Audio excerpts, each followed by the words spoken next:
Wow. Aloha, Georgia.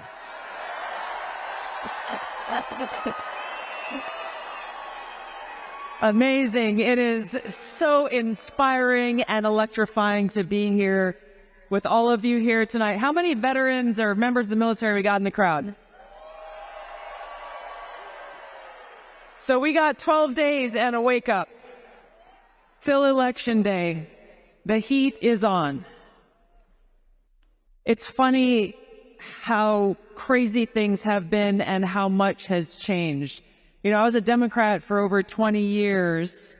The Democrat Party that I joined is completely unrecognizable today. I never would have imagined that we would have a Democrat Party under Kamala Harris that is anti-freedom. It's the party of war. It's the party of censorship. It's the party of open borders, and it's the party of poverty.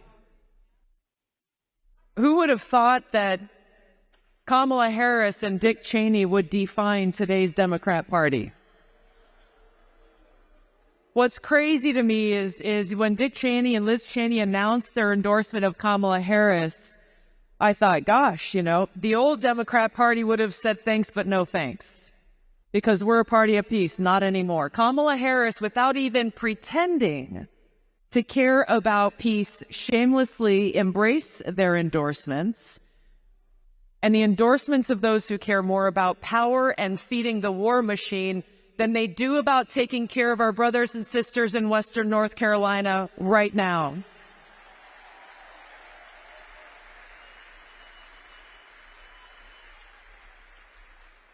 It's outrageous to me that here we are 12 days out from Election Day, and we have a presidential candidate who is celebrating sending hundreds of millions of our taxpayer dollars to help other people in other countries, supposedly help them, while turning her back on our fellow Americans who need help the most right now.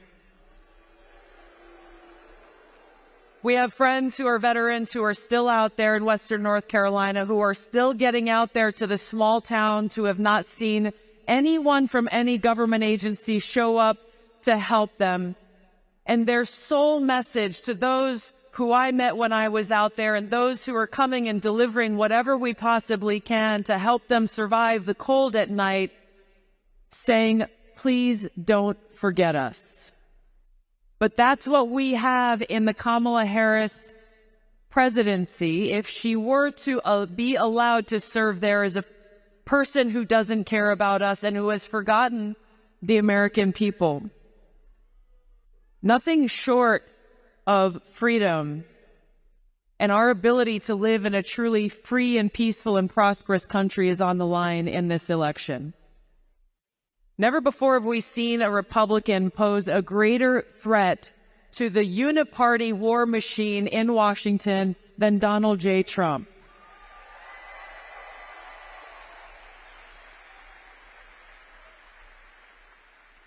And that's why they have been doing and are doing everything they possibly can to destroy him.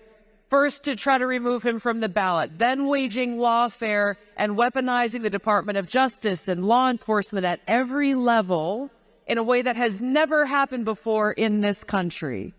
All so that they could have this talking point to try to tell us, the American people, well, who are you going to vote for, a felon?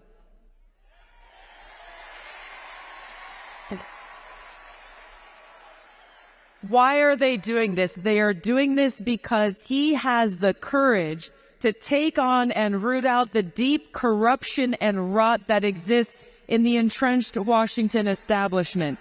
And he's doing it for us. No matter what they throw at him, when you look at him, it seems like his resolve grows stronger and stronger. He is not backing down. So we face a pivotal time as Americans, regardless of anyone's political affiliation. The choice for us is very clear.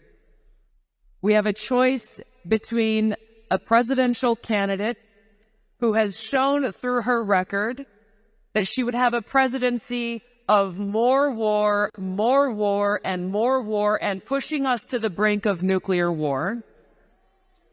She would have a presidency that is against free speech, not hesitating to use the levers of her power to retaliate against political opponents, as she has done with Donald Trump, as she has done with Bobby Kennedy, and she has done with me. They went so far as one day after, when Kamala Harris was announced that she would be the nominee going forward to replace Joe Biden, I spoke out on Fox News about how dangerous that would be for us as Americans if she were to be the person with the nuclear codes. The very next day, I was placed on a secret domestic terror watch list called Quiet Skies. No explanation, no due process. It was federal air marshal whistleblowers who were so disgusted by being used as pawns by this administration, who doesn't hesitate to abuse their power, that they came forward and told the truth. This is what we need more of in our country. Now, for those of you who may have friends or family or coworkers, or those who you know in your lives who haven't made up their minds yet in this election, I encourage you to have those conversations. Listen to their concerns. Turn down all of the noise and the propaganda that is flooding the airwaves, and focus on what is most important to every one of us, and that is our God-given rights and freedoms enshrined in our Constitution and Bill of Rights. The vision that our founders had for us, that every one of us as Americans has the right to life, liberty, and the pursuit of happiness.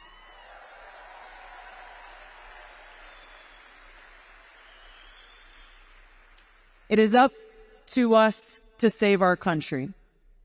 Every one of us as Americans. Our founders put in our founding documents that our government will not exist without the consent of the governed. When they wrote those words, "we the people," that is and was and always will be a direct call to action to every one of us to fulfill our responsibility as citizens in this country to defend our freedom, because our freedom is on the line. So when we go to cast our votes, how many of you have already voted? Oh, we're at the So that means the work you got to do over the next 12 days is to find at least 10 people in your lives who have not voted, convince them why it is important to stand together to defend our freedom and vote for Donald Trump, and don't stop calling them until they tell you that they've actually voted.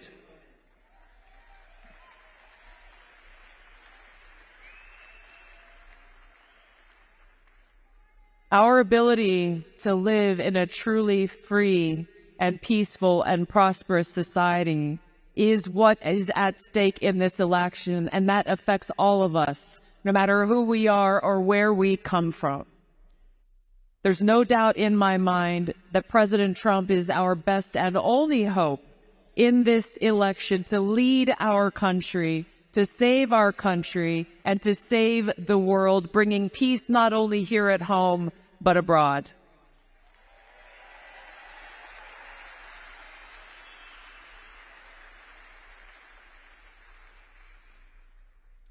A vote for Donald Trump is a vote for freedom. A vote for Donald Trump is a vote for secure borders and safe communities. A vote for Donald Trump is a vote for peace. A vote for Donald Trump is a vote for every one of us as Americans to be able to stand strong and proud and recognize that in this country we are once again that shining city on a hill that is committed to our Constitution and our way of life.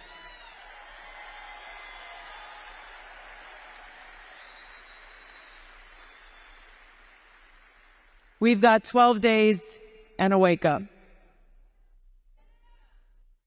When we listen to the bugle call of reveille that sounds on every military base across the country, first thing in the morning, and then later at the end of the day, marking the raising of the flag and the lowering of the flag, those of you who have been on a military base understand that when that bugle sounds, everything stops. People walking down the street will stop. Cars driving down the street will stop. Everything stops for those moments because it's an opportunity for every one of us to reflect on what that flag means, to reflect on the lives that have been sacrificed, those who have paid the ultimate price to defend our freedom, and to never forget.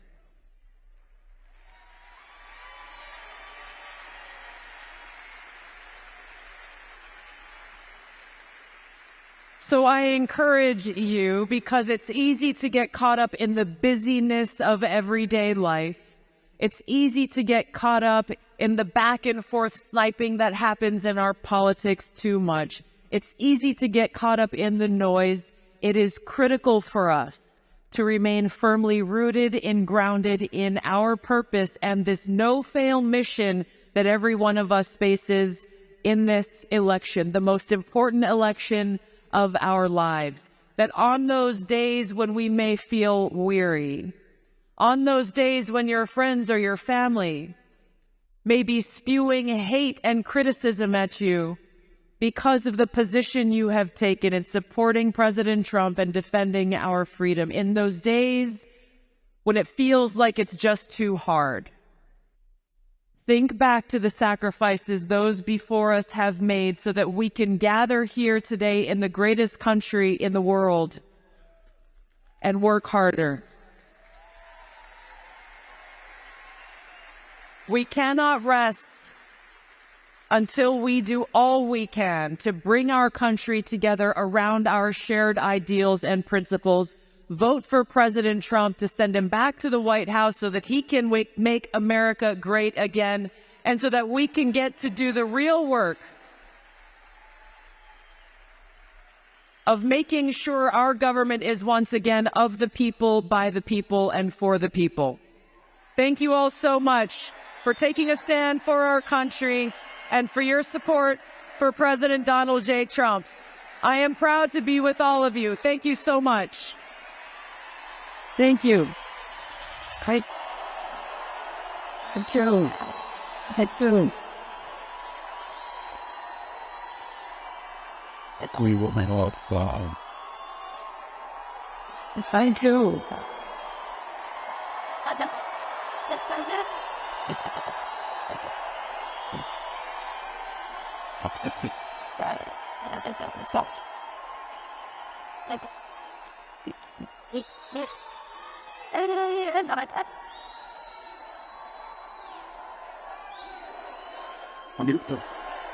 At the start, U.S. I wanted to.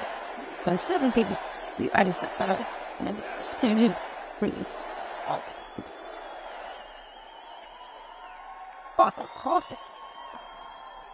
No, I was driving down here today from Atlanta, and I read an article from the New York Times that Bill Gates had just donated $50 million to Kamala Harris's campaign.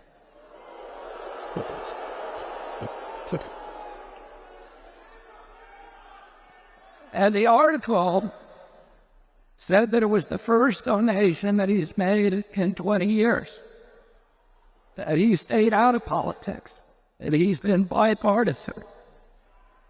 It was a dark money donation. He didn't intend for it to be public. He routed the donation through a 501c4, which was an organization that was set up to conceal large money donations to the Harris campaign. Now,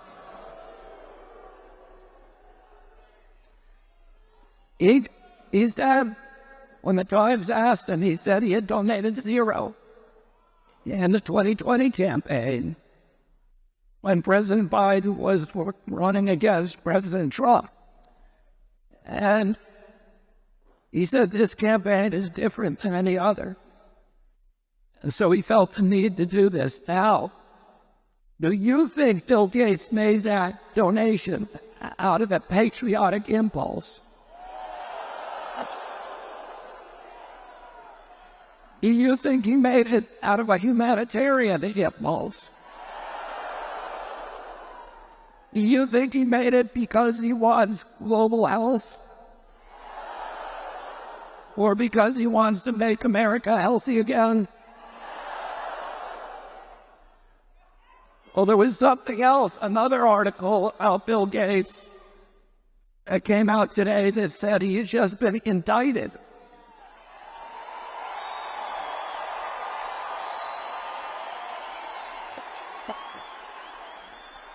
He's been indicted in the Netherlands for lying to the public about the COVID vaccine.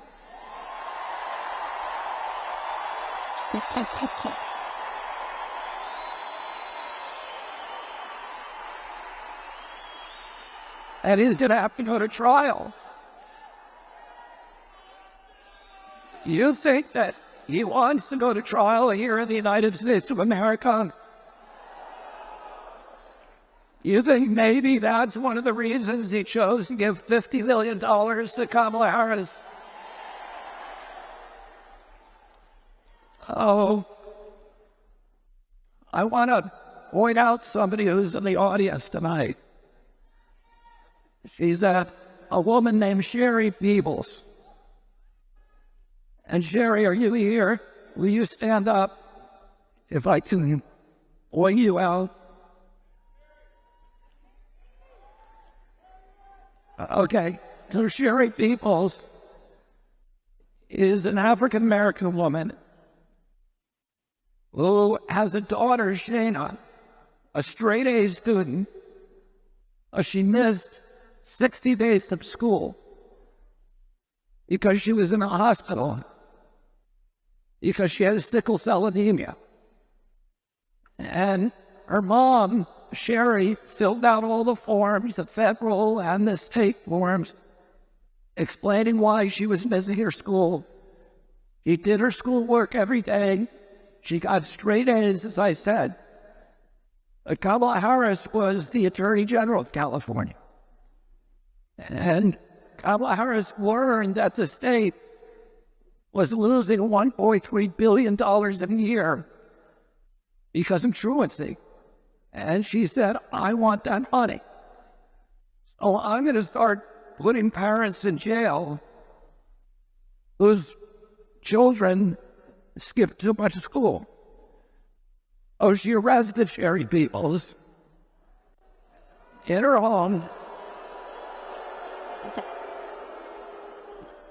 The police came in and handcuffed her. And when she said, why am I being handcuffed? The police said to her, talk to Kamala Harris. They didn't want to be doing it either. She lost her job. She lost her home. And she still raised an extraordinary child.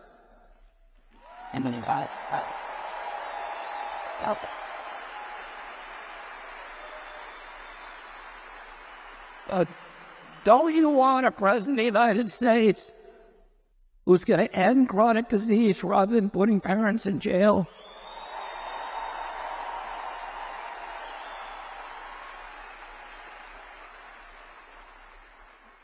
Oh, you want an America president who's going to make our country healthy again?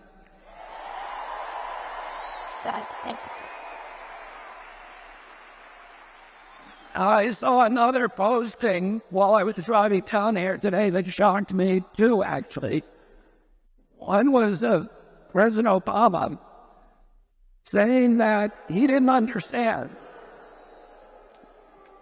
And he didn't understand where all the division was coming from and the polarization in this country.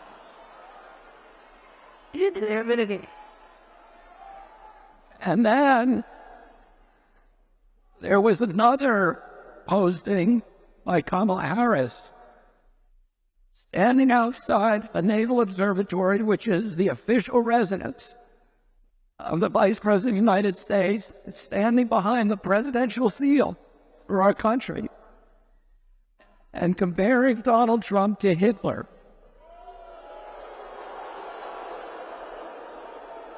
And saying that he was a fascist. And she based this extraordinary, irresponsible accusation on a story by John F. King, who was the director of Department of Homeland Security under Donald Trump, and is a former Marine general, and is deep into the deep state and to the intelligence apparatus of this country. Or John F. Kelly, I'm sorry.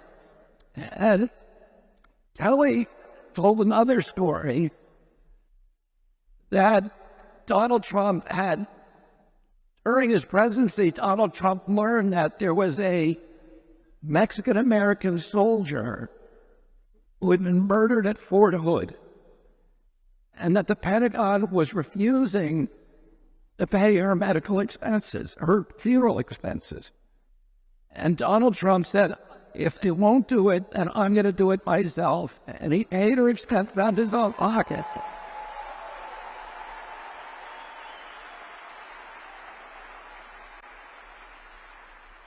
And in order to discredit this extraordinary gesture of love and generosity by the American president, a soldier who he had never met before, John Kelly invented a story that he had made an insensitive remark about Mexicans. Unfortunately for Kelly, there were 3 people in the room at that time who all said that Kelly was lying, that it was an outright fabrication. So we need to wonder, when Kelly invents this story that says that, where he said that President Trump wanted generals around him who were like Hitler's generals, which of course he didn't say. We already know that Kelly is a liar. And that Kelly invented other stories that were derogatory about the president. And these are the kind of stories you're seeing from all the generals and the intelligence agents who do not want to see Donald Trump in office again.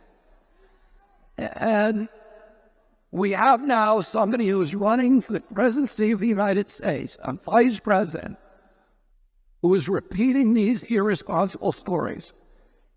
And to me, that alone disqualifies her of the presidency.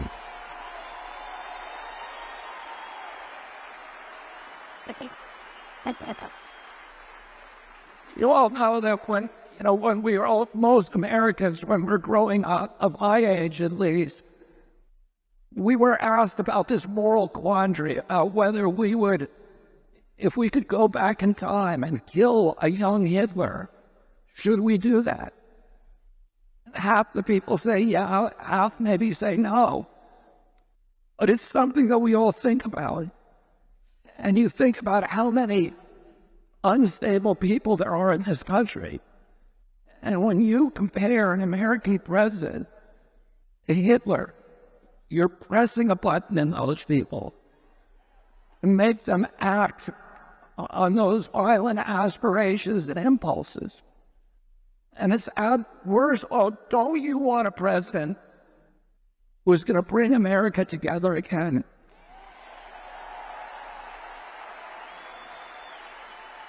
Is going to end the polarization and the division in our country. I left the Democratic Party because the Democratic Party left me.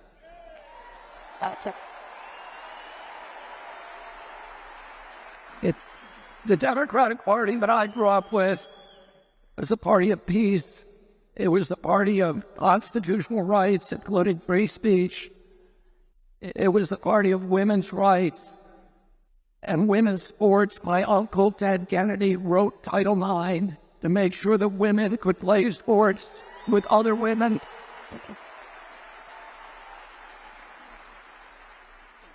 It was the party of cops and firefighters and working people.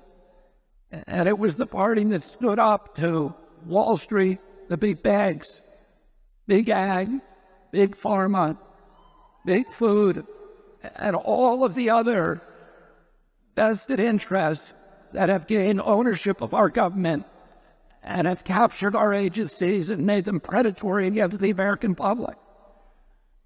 And the Democratic Party today is the party of the poor. It is the party of surveillance, of censorship. You listen to President Harris boast about the people who are supporting her, who have flocked out of the Democratic Party, people like John Kelly, people like Dick Cheney. Do you want Dick Cheney back in the White House? And people like John Bolton. These are the people who wrote the Patriot Act. The act that launched the surveillance state, that launched the national security state, that introduced torture, and he introduced surveillance and allowed the CIA to spy on the American public for the first time in our history. They're the people who gave us the Iraq War, who lied to us in order to get us into the Iraq War. That war was the worst foreign policy blunder in American history.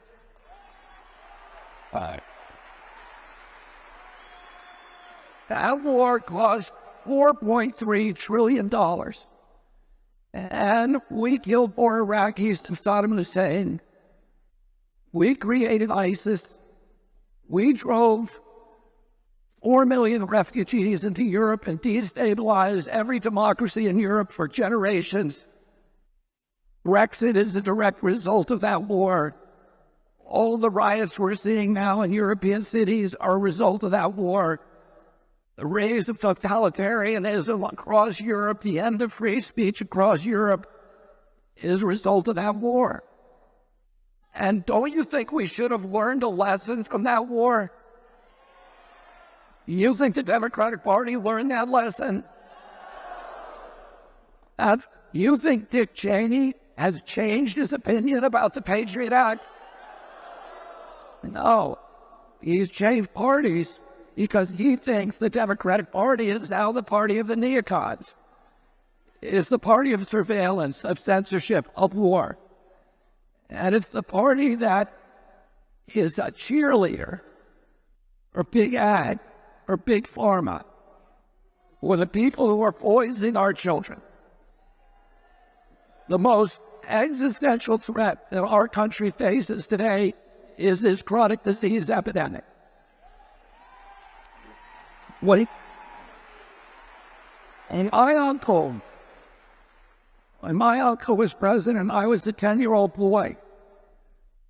6% of Americans had chronic disease. 3% were obese.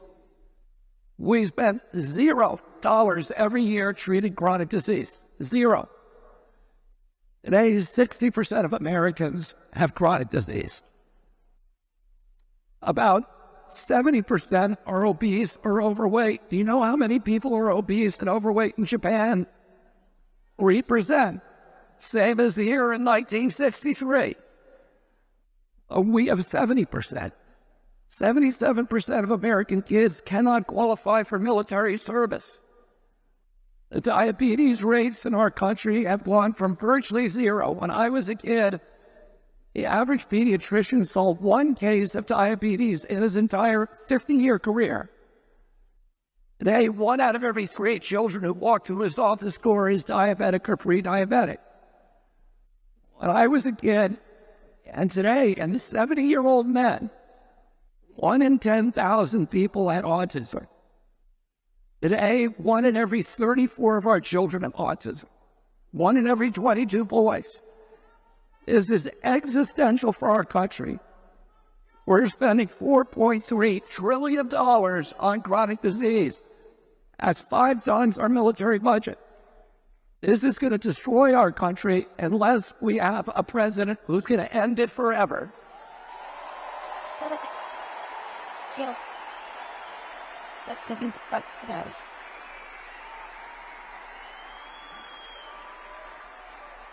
And that's why I am fighting every waking moment of the next 15 days to make sure that Donald Trump is elected President of the United States. Now, when I was a kid, the Republicans controlled all the money in this country.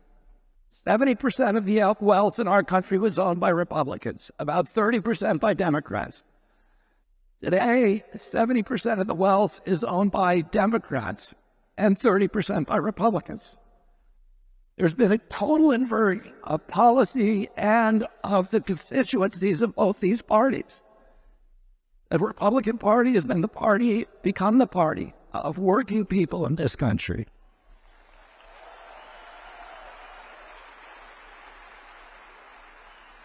About a month ago, I was with Charlie Kirk. Let's give a big hand for Charlie Kirk.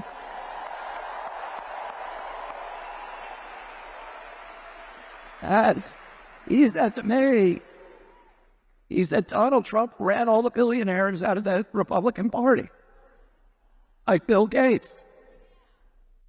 And yesterday, it was announced that Kamala Harris has raised $2 for every $1 that has been raised by Donald Trump. That's because it's all coming from people like Bill Gates. And they have all the money now. We have all the people.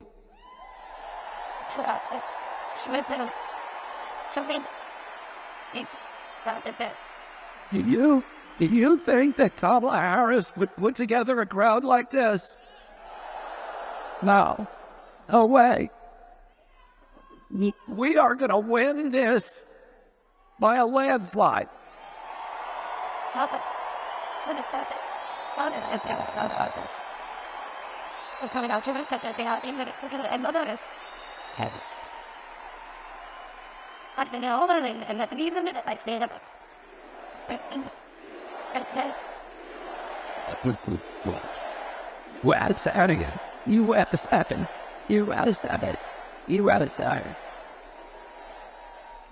Don't you want a president of the United States that is going to defend our Constitution? I say one other thing. President Harris said today in her post, in her speech, he said that President Trump was going to turn the U.S. military against the American public and use the public to promote his agenda. How many of you think that is true? Well, what's interesting to me is that the Biden-Harris administration has done something 2 weeks ago that has never been done in American history, which is to send exactly legal force, to send a directive to the Pentagon, changing the law to make it legal for the U.S. military to use lethal force against American citizens on American soil.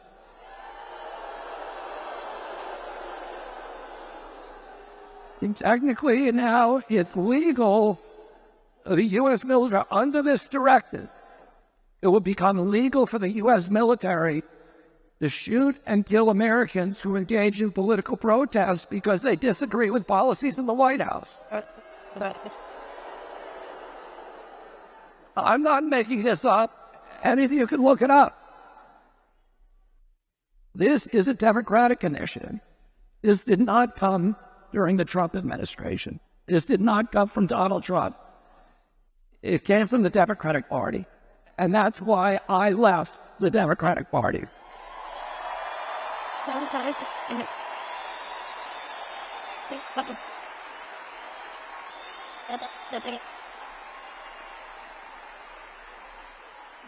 Don't you want a president of the United States who is going to protect our Constitution? Oh, you want a president who's going to end all the foreign forever wars? Oh, you want a president who's going to stand up for free speech? Oh, you want a president who's going to stand up for the Bill of Rights? And don't you want a president who is going to stand up for the Constitution of the United States in every way? And don't you want a president who has the guts to stand up to the CIA? And don't you want a president who is able to stand up to the military-industrial complex and to BlackRock and to Bill Gates and to State Street and Vanguard and Wall Street and big ads and big pharma and big food? And don't you want a president who's going to make America healthy again? And vote for Donald Trump. God bless you all. God bless America. Thank you. Wow, that's the Trump. And how did you look at the Thank you.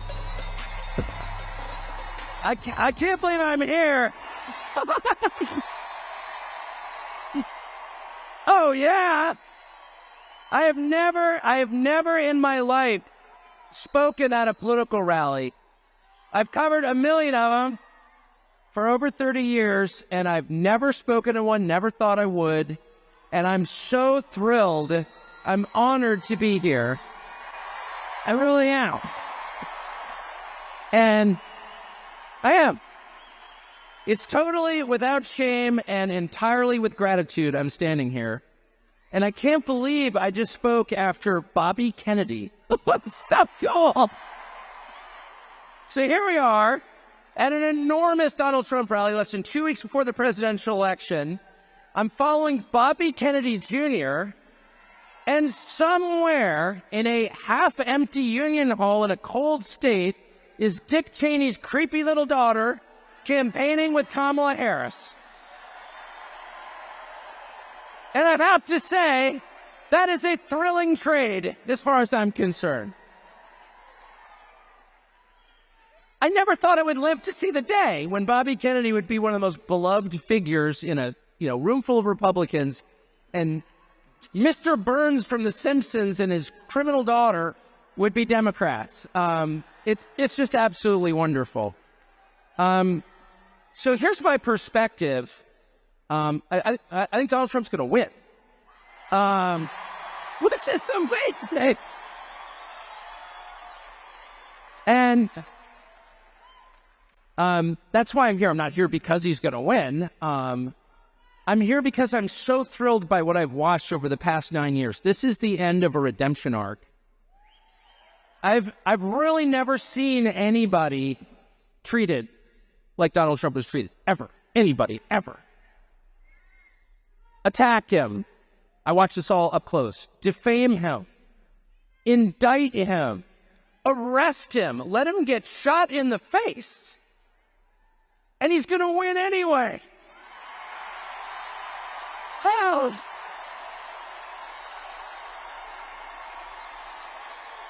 It is a triumph.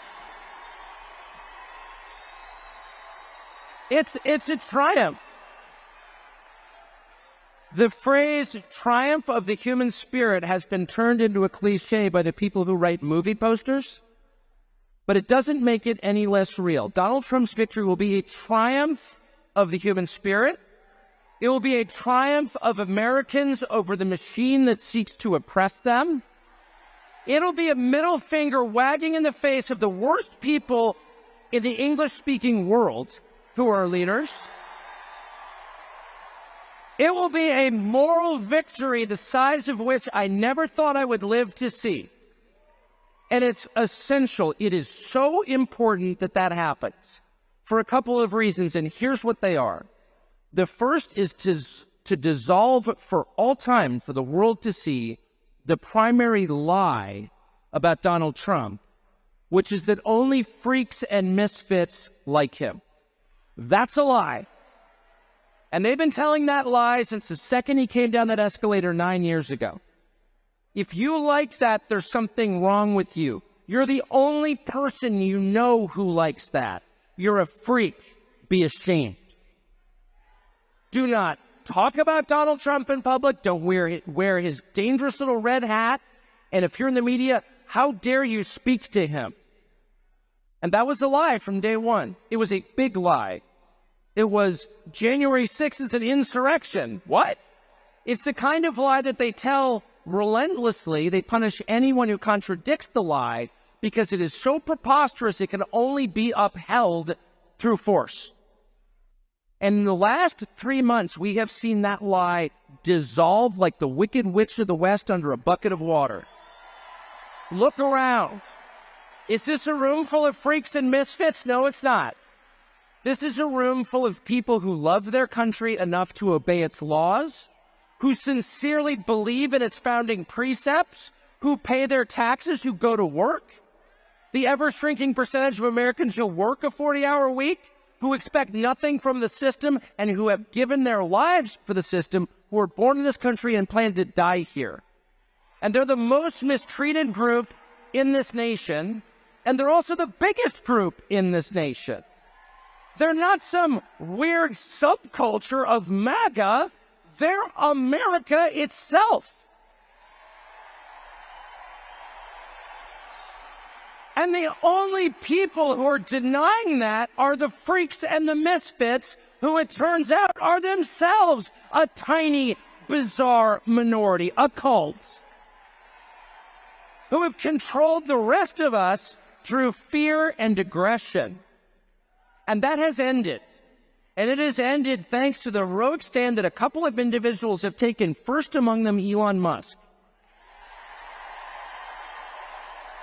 Elon Musk, who single-handedly saved the First Amendment to the Constitution, which, let me remind you, is not just a feature of America, it's the basis of America.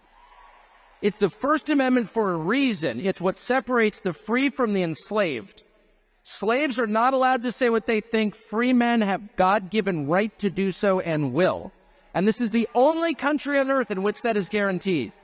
And without Elon Musk, it wouldn't be, because he stands alone as the owner of a media platform that is still open. There's only one, and it's X. It's foreign-born Elon Musk. And then for him to come out, and by the way, just for the record, I've taken not a dollar from Elon Musk, okay? It's not a paid advertisement, it's just an observation. And this is heartfelt gratitude. And when you see the richest man on planet Earth stand up there in a t-shirt and start jumping around on stage, he's also one of the biggest federal contractors. People say, oh, he's got FU money. No, it's just the opposite. There is no such thing as FU money. The more money you have, the more vested you are. There's only FU poverty, actually, is the truth. And Elon Musk has more to lose than any living American by taking the position that he did, and he did it anyway. And so what's the message? If the person who's created the most, not just piles of cash, he's not Larry Fink, he's not worshiping money like our finance class, he's building things. And if that guy is for Donald Trump, and not only not ashamed of it, he's jumping around in a t-shirt, I can see his belly button, he's so excited, then maybe I'm not alone. Maybe I'm not the freak. Maybe what you're really watching is the tyranny of MSNBC, a channel with virtually no viewers, a channel on which almost every single person has a personal life so grotesquely weird, if you knew the details, you'd call for their arrest. That's just true. And those people, the unhappiest people in this nation, are defining the terms of the conversation? I don't think so. How'd they get away with that? The same way they got away with calling January 6th an insurrection for 3 years, by repeating it and by attacking anyone who disagreed. But it's an illusion. It's the Wizard of Oz. And once you pull back the curtain, the only thing back there is Joe Scarborough. You're like, wait a second. Why am I taking orders from this guy? He's a freak. I'm a normal person. And that realization has settled on this country, on the whole country. And you feel it. People are not afraid anymore at all. I've got a bunch of kids. I texted them, I'm going to go speak at a Trump rally. My kids, you go. I said, do you have a lot of friends who are voting for Carmela or whatever her name is? No, of course not. That's embarrassing. It has flipped. The story the country tells itself about reality has flipped. None of the normal people are supporting the Democratic machine. Tim Walz is supporting the Democratic machine. A man you would never allow to babysit your own children. That's the archetype. It's the party of weirdos, of envy, of hate, of resentment, of bitterness, of weakness, of a total lack of creativity. It's a party of conformity. It's a party of the machine, where it doesn't matter who the candidate is because individuals are immaterial. All that matters is the collective. That's the Soviet model. And opposing them is the rest of the country, slowly waking up to the fact that these people have no moral authority whatsoever. They have no legitimacy in a democracy where the government must rule by the consent of the governed. They have no consent. And the way that they've treated this country over the past 4 years is the most shocking thing I've ever seen in 55 years. To allow millions of people, mostly young men with no skills and no English, into our country illegally, and then fly them around at our expense and give them phones and put them on welfare programs that no American citizen can get. It is the most insulting. Yeah, boo. But it's worse than boo. That's the biggest crime in the history of the United States of America. And it takes incredible stones, incredible gall for the people who did that to stand up there on a stage and give you a lecture about how you're immoral. It's too much. And so that's the second important thing about this election, okay?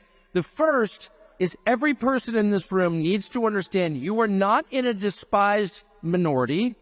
You are in an incredibly gentle and tolerant majority who put up with this crap for way too long.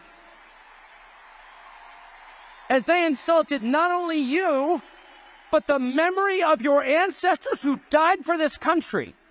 They tore down statues to their memory. People have never built anything in their lives. They went out of their way to humiliate you and spit on you and the graves of your ancestors. And that's not an exaggeration. They did that.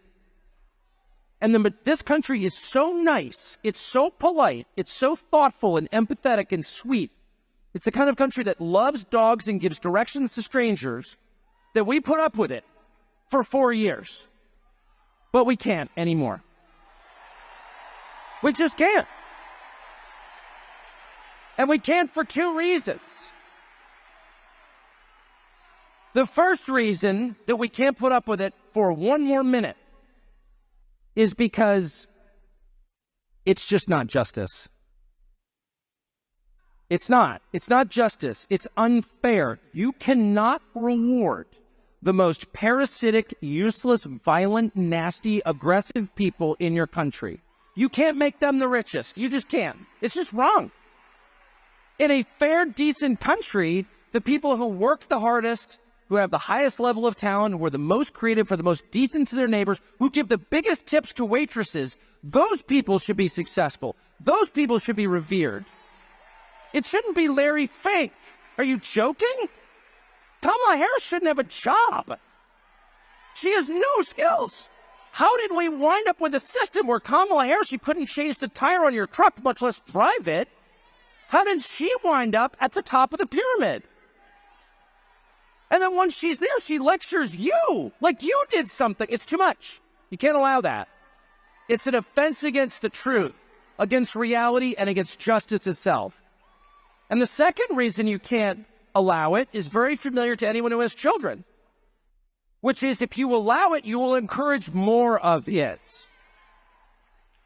If you allow people to get away with things that are completely over the top and outrageous, if you allow your 2-year-old to smear the contents of his diapers on the wall of your living room, and you do nothing about it, if you allow your 14-year-old to light a joint at the breakfast table, if you allow your hormone-addled 15-year-old daughter to slam the door of her bedroom and give you the finger, you're going to get more of it.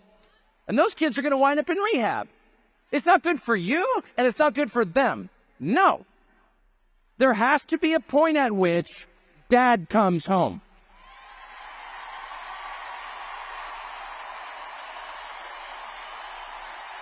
Yeah, that's right.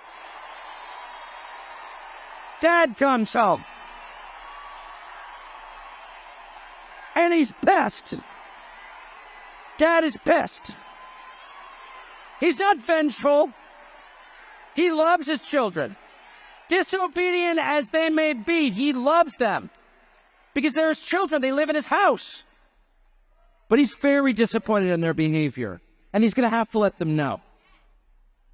He's going to have to get to your room right now and think about what you did. And when dad gets home, you know what he says? You've been a bad girl. You've been a bad little girl, and you're getting a vigorous spanking right now. And no, it's not going to hurt me more than it hurts you. No, it's not. I'm not going to lie. This is going to hurt you a lot more than it hurts me. And you earned this. You're getting a vigorous spanking because you've been a bad girl. And it has to be this way. It has to be this way because it's true. And you're only going to get better when you take responsibility for what you did.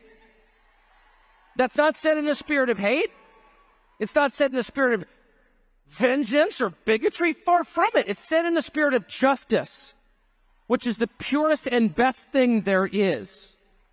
And without it, things fall apart. The Democratic Party machine, and notice I'm not beating up on Kamala Harris, who's just a hapless victim who happened to be there in the right color, so they grabbed her. Tim Walz, they needed some, whatever Tim Walz is. They needed a weak man, because it is the party of weak men and unhappy women. One of which leads to the other, by the way. Where you find weak men, you will inevitably find unhappy women. Sorry. And they make them on purpose. They weaken the men to drive the women insane, to have the most consistent voting bloc ever in the history of politics. Unhappy women, made unhappy by weak men. But it could be anybody. It could be anybody. Kamala Harris is just a stand-in. She's a cardboard cutout. She has a soul. God created her. I'm not attacking her true humanity. But there's nothing there. It doesn't matter. If it wasn't Kamala Harris, it would be, I don't know, Pete Buttigieg or whatever. Who are these people? It doesn't matter. They're the cutouts. They work for the machine. They're totally dispensable. They're replaceable. And they need to have limits set for them. And so on Election Day, and I sincerely believe Donald Trump's going to win. And if I thought he was going to lose, I'd be here anyway, by the way. I would. In fact, I would have been here earlier if I thought he was going to lose, just to make the point. I mean it. I don't like people who jump on the winning train, okay? I think Donald Trump's going to win.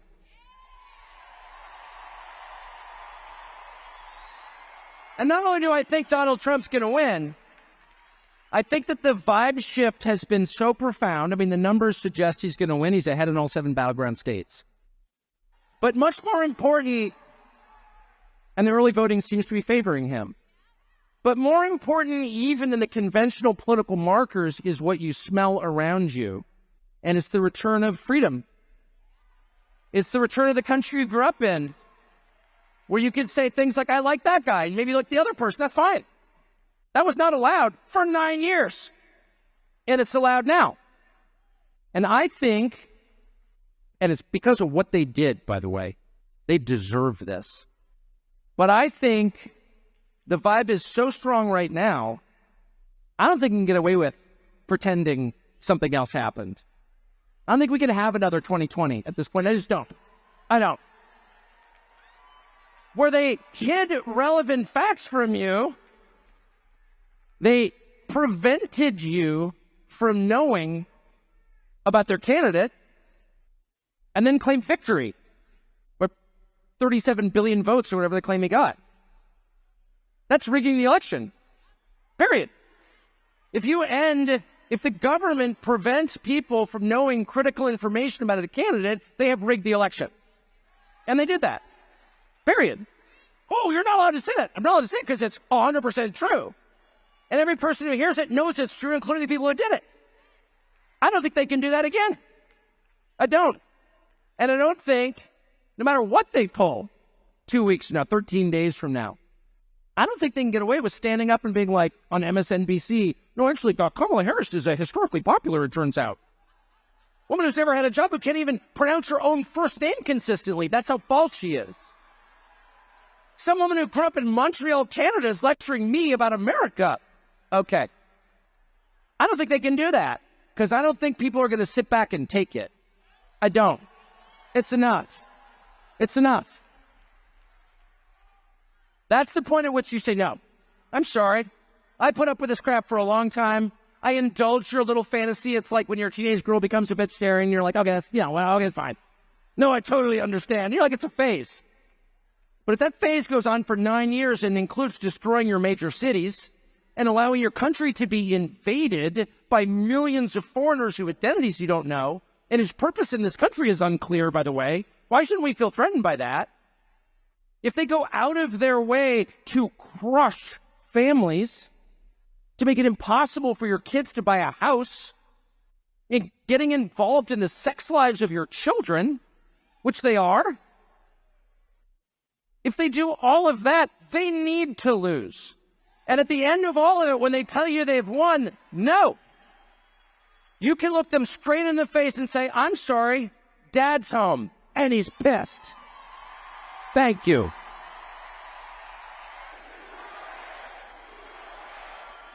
Well, thank you very much, and hello, Duluth. Hello, Duluth. And a very special hello to Georgia.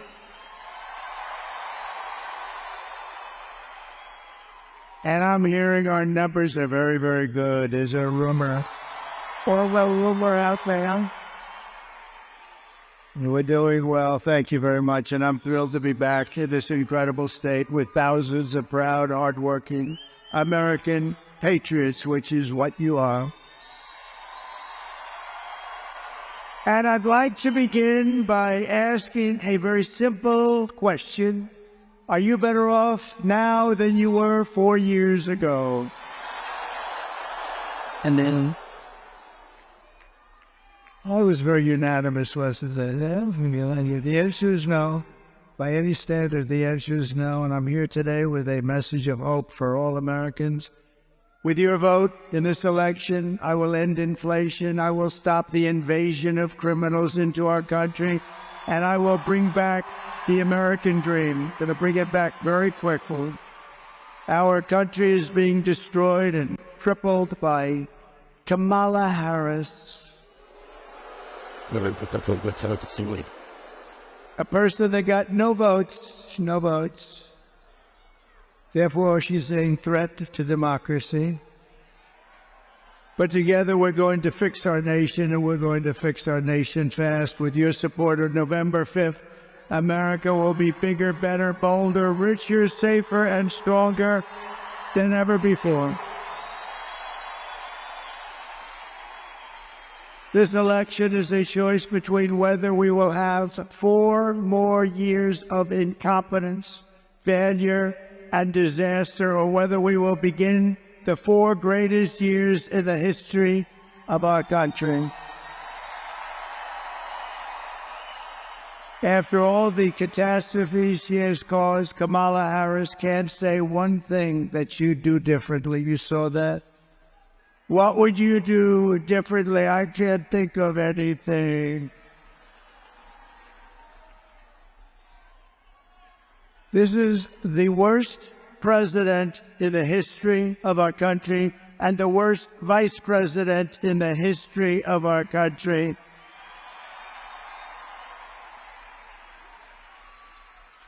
And wrong track just came out. 89% wrong track. I want to know, who are the 11%? Who are they? Where are they? I'm asking you to be excited about the future of our country again. This will be America's new golden age.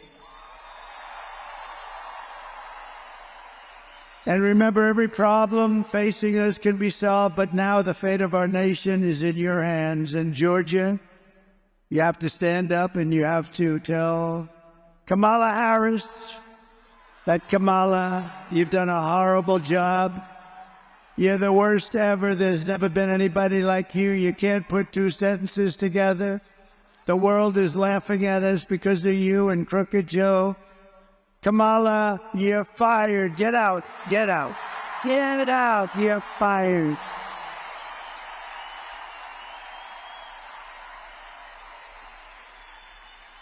Two days ago, I was in western North Carolina where I witnessed the terrible devastation of Hurricane Helene. And I was here in Georgia with your governor a few weeks ago. He's doing a good job, by the way. Very good job. Thank you. To every family who has lost a loved one or a home in that terrible storm, our hearts are with you and we are praying for you. The polls, despite everything, the polls, do you see what's happening here? Here, Alabama, Florida, South Carolina, Tennessee, and Georgia. The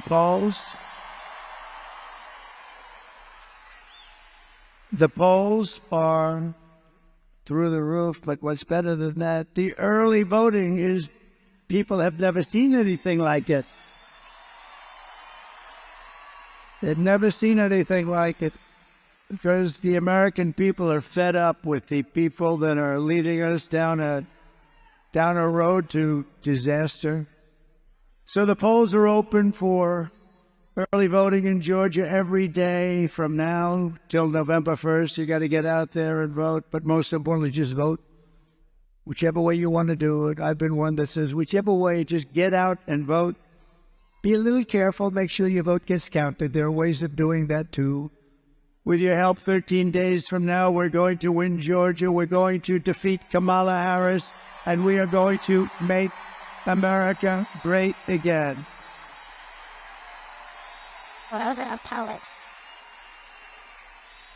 Thank you. What a nice crowd this is. What a nice crowd.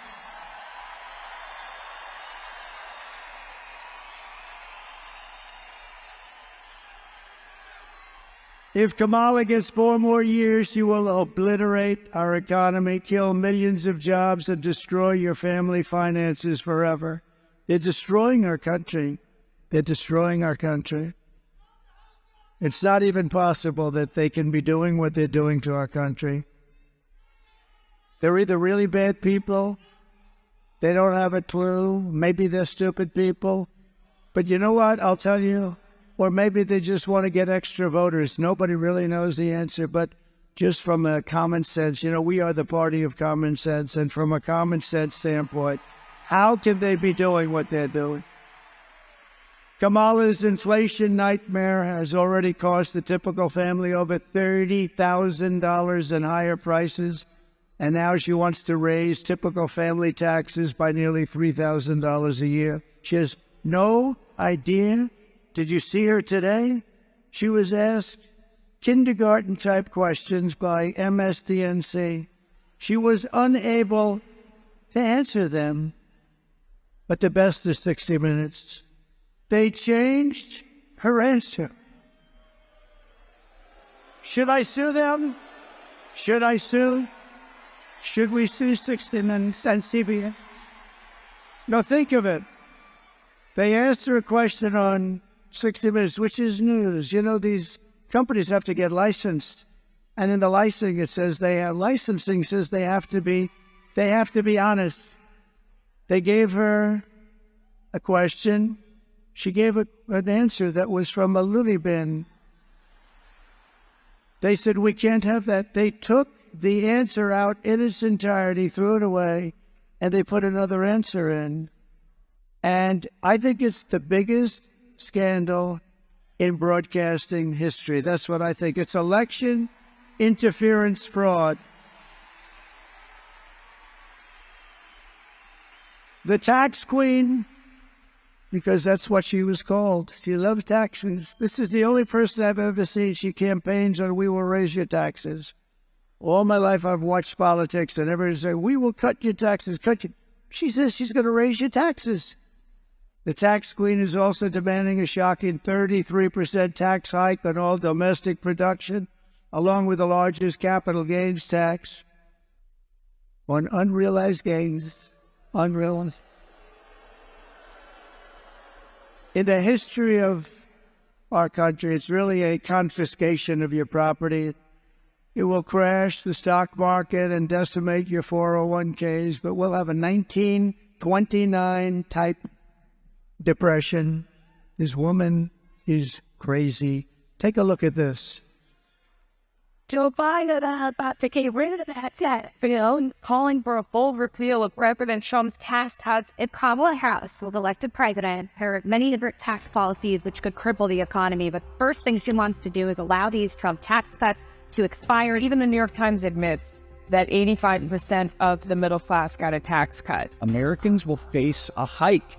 The Tax Foundation finding that a couple with 2 kids making $165,000 a year would have to pay over $2,400 more in tax. And on day one, I will repeal that tax bill. Joe Biden and I are about to work to get rid of that tax cut. Joe and I are about to get rid of that tax bill. Joe Biden and I are about to get rid of that tax cut. Everything from a 70 to 80% tax rate. I think that's fantastic. We've got to increase the corporate tax rate. Part of that is going to be about repealing that tax bill if they just can. And also looking at estate taxes are going to have to go up. We will tax capital gains, but we're going to have to raise corporate taxes. Taxing unrealized gains just doesn't seem fair in any sense of the word. When the value of your home goes up, you pay higher taxes. And it doesn't go, if your value of your home never moves the way the stock moves to say, we're going to tax what you don't have. That's a sore point, and it's a big deal. Is that something you think she firmly believes in? I think it's part of the proposals of the campaign. Under my plan, there will also be a carbon fee. There has to be, it's got a connection between the fee and bad behaviors, and then there has to be, in that we have to monitor whether it's going to be passed on to consumers. But I'm going to tell you that that would be the reason not to actually put a fee in a particular carbon fee.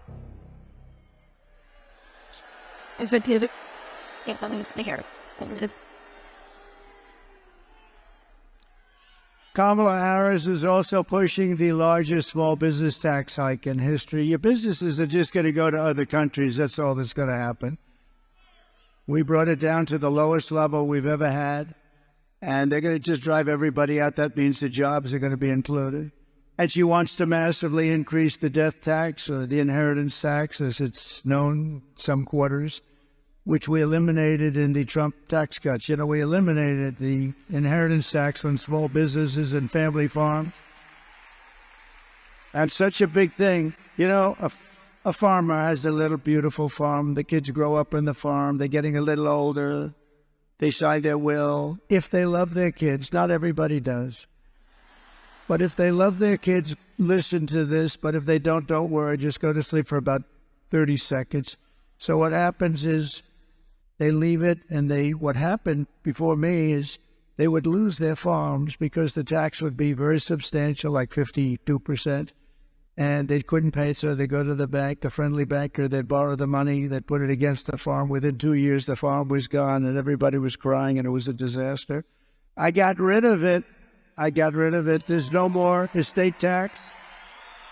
There's no more estate tax on your beautiful family farm, and there's no or small business, and that's a big deal, and they want to end that. They don't want that. They don't like that. They want you to pay a nice big tax and destroy your lives. We're joined tonight by Michael Belliman, president of the Associated Builders and Contractors, represent over 23,000 small businesses and construction companies. And as a builder, I am very honored to receive their endorsement. They gave me a unanimous endorsement today. Thank you very much. Thank you. It's a great honor. And we were also endorsed by, unanimously, the Border Patrol, unanimously.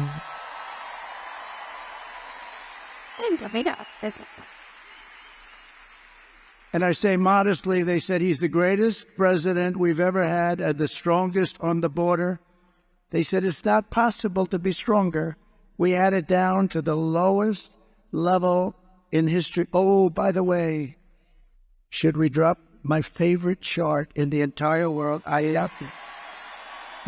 Drop that chart, please. Drop it. Let's see, we're going to... Oh. There it is. I was looking at me. I started looking at me, and I'm looking, I do not like to wear... I don't like my hair tonight. I started looking at me, but I'd rather look at the chart. The chart. I wouldn't be here if it wasn't for that chart, right? I wouldn't be here. But if you notice the arrow on the bottom, I take it to bed every night and I kiss it. Roll it up and just kiss it. See the arrow on the bottom? That is the day I left office. Look what happened after that. What they've done to our country is unbelievable. And that includes human trafficking, which is mostly in women. You know, they lost 325,000 children in the last 3.5 years. Think of that. That's your biggest stadium, filled up many, many times. 325,000. They're either dead, they're sex slaves, or they're slaves, but they're missing. Probably most of them never to be seen again. This is under their open border, horrible, horrible policy. And nobody talks about it. The fake news, look at all of them back there. They look at all of that. That's a lot. That's a lot of fake news. The fake news won't talk about it. I've never seen, 325,000 children gone. They're gone. And the fake news doesn't write stories about it. They don't talk about it. And even when I put up, like we're going to see a couple of videos tonight, they never put the camera on the video. A friend of mine calls me, oh, I love watching you on television, but when you put up videos, and they're important videos, and instructive, and they teach you what the hell's going on, the camera can't move their damn little camera like this and like that. They're just like a piece of steel. And we say, move your camera. They won't do it because the executives back in New York and in California say, don't move that camera. The camera operator does want to move it, but wants to keep his job. Can you believe it? They won't move the camera, so you won't see it at home. I'm sorry to tell you. You won't see it. You won't see it. Sorry about that. So when you look at that, that was the best we had, and it was going better. We had it done. The border was the most secure it ever was. And then they came in. They got rid of Remain in Mexico. That's pretty good, right? Remain in Mexico. Wasn't easy either. It was Remain in Mexico. When I said to the president of Mexico, he's a good guy. He's a socialist, but that's okay. These are minor details. But I said, listen, President, we want everybody to remain in Mexico before they come in. We want to check them out before they come in, Mr. President. He laughed at me. He said, that's so funny, Donald. Why would we ever do that? I said, you're going to do it 100%? You're going to do it 100%? No, we cannot do that. We're not going to. Why would we do a thing like that? That would be hundreds of thousands of people. That's right, on your side of the border, not on ours. He said, we will not do that. We will not do that. I said, listen, I don't want to embarrass you, so send me over your representative. And a man came over to the White House 2 days later wearing the most beautiful suit I think I've ever seen. And I wanted to ask him, who is your tailor? But I didn't think that would be an appropriate way to start the negotiation. Most gorgeous looking guy, was a handsome guy. That suit was like perfect. But I thought I wouldn't do that. And I said, we want a couple of things. But we want you to, number one, provide us thousands of soldiers free of charge because you're letting people pour into our country. They said, we won't do that. I said, yes, you will, 100%. He said, we won't. I said, yes, you will. He said, no way. I said, way. Then And I said, you're going to do it. And the woman from the State Department, very good woman, but a terrible negotiator. She was 25 years old. All she did was Mexico. And I said, we want this, and we want that. We want all these different things, 10 different things. The medical stay. We wanted everything. And she said, sir, I've been after that for 25 years. I said, well, maybe you and I are different. I will guarantee you I will have it by the end of this meeting. So I told him, you're going to give us all of these different things, and you're going to keep the people there, and we're going to let the people in if we want to, because we want to have people come in, but we want them to come in legally, right? And he said, sir, we won't do that. We will not do that, and we're not going to do remain in Mexico. I said, here's the story. It's Friday.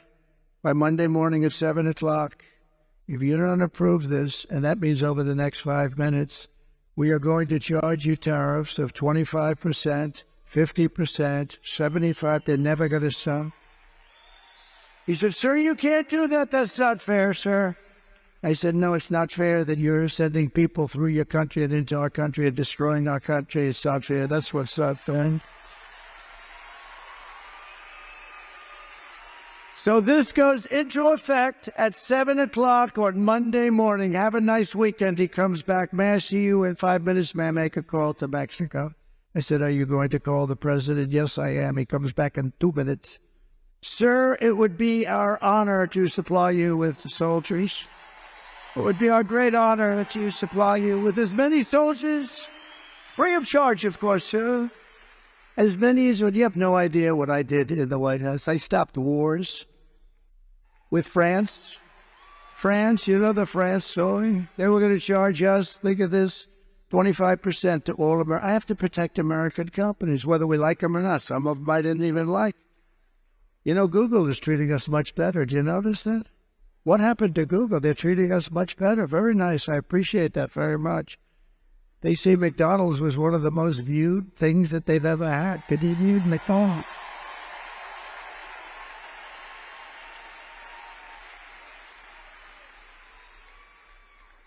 That was a hell of a one, right?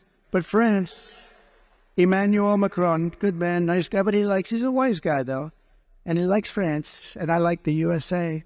So I heard about it. I gave it to our people. I said, tell them we're not paying this massive 25% tax. Our companies, we have to protect our companies.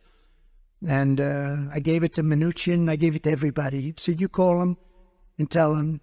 They came back, sir, they won't do it. Then they came back again, and they won't do it. I said, you got one more chance. Come back. They came back, so they won't do it. I called up Emmanuel. I said, get me Emmanuel Macron. I said, Emmanuel, here's the story. You're charging our companies very unfairly a 25% tax. Is that right? Oh, yes, Donald. This was approved by our parliament or whatever the hell they have over there. What? There's 47 different names for that stuff. Yes, so this was fully approved, and there's nothing much I can do about it. Emmanuel, here's the story. If you don't take that tax off, by the end of business hours today, I'm charging you a 100% tariff on every bottle of wine and champagne that comes in to the U.S. And he said, Donald, that is not fair. I said, no, it's not fair that you're charging our companies this massive tax because they happen to be American companies. I said, we're not a stupid country anymore, Emmanuel. He's used to dealing with stupid people over here because we've had some beauties, the deals that we allow. And he said, it's not fair. I said, you got 3 minutes, Emmanuel. Tell me what to do. May I call you back? Yes, he calls me back. Donald, we have decided to remove the tax from American companies. I did that. I could stand up here. Nobody writes about this, Sal. And I wish I put it on tape, but every time I say, oh, I'd love these conversations. I could tell you with Italy what I did. I could tell you. Here's the problem. Every time I think about I want to tape every conversation. The problem is that I start thinking about Richard Nixon did that. And I say, let's do without the tape. We'll do without the tape. Now, every time I said, did we record that? No, sir, we did not. I wish, because some of them were classics. You could really hear something. But no, we don't want to do that. Richard Nixon. That was not good. When they found out he taped every single conversation. But under Kamala, the construction industry will be decimated. You have to vote Trump and we will rebuild America. We're going to rebuild America. We're going to do it quickly, too.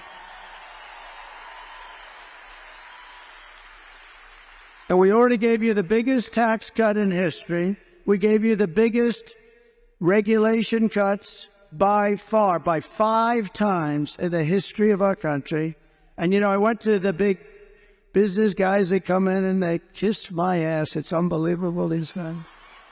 You know, before I was president, Trump is on the phone. Tell him I'll call him back sometime.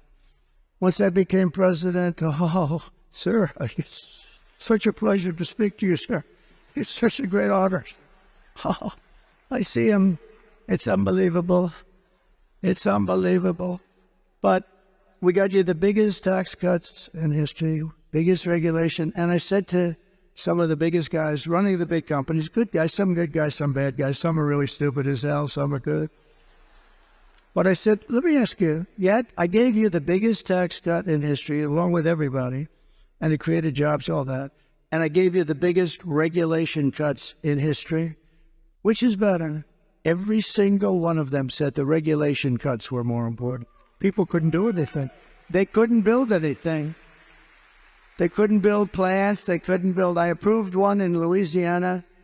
14 years it was under, they know exactly which one, big LNG monster. $14 billion to $14 billion it was going to cost. I think Japan and other countries were putting up the money.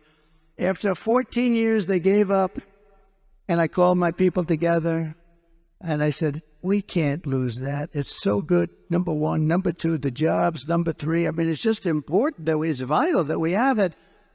I got it done in one day. It was done. Congratulations.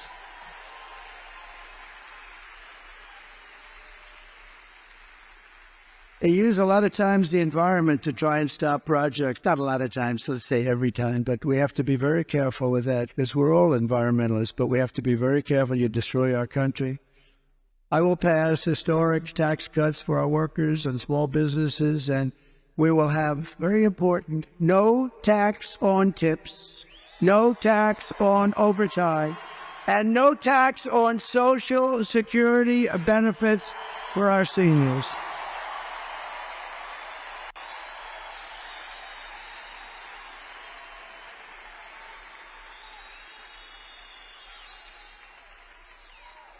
And we're also going to do something else that just came and I announced it in Detroit, because Detroit has been decimated. It's been decimated by stupid politicians.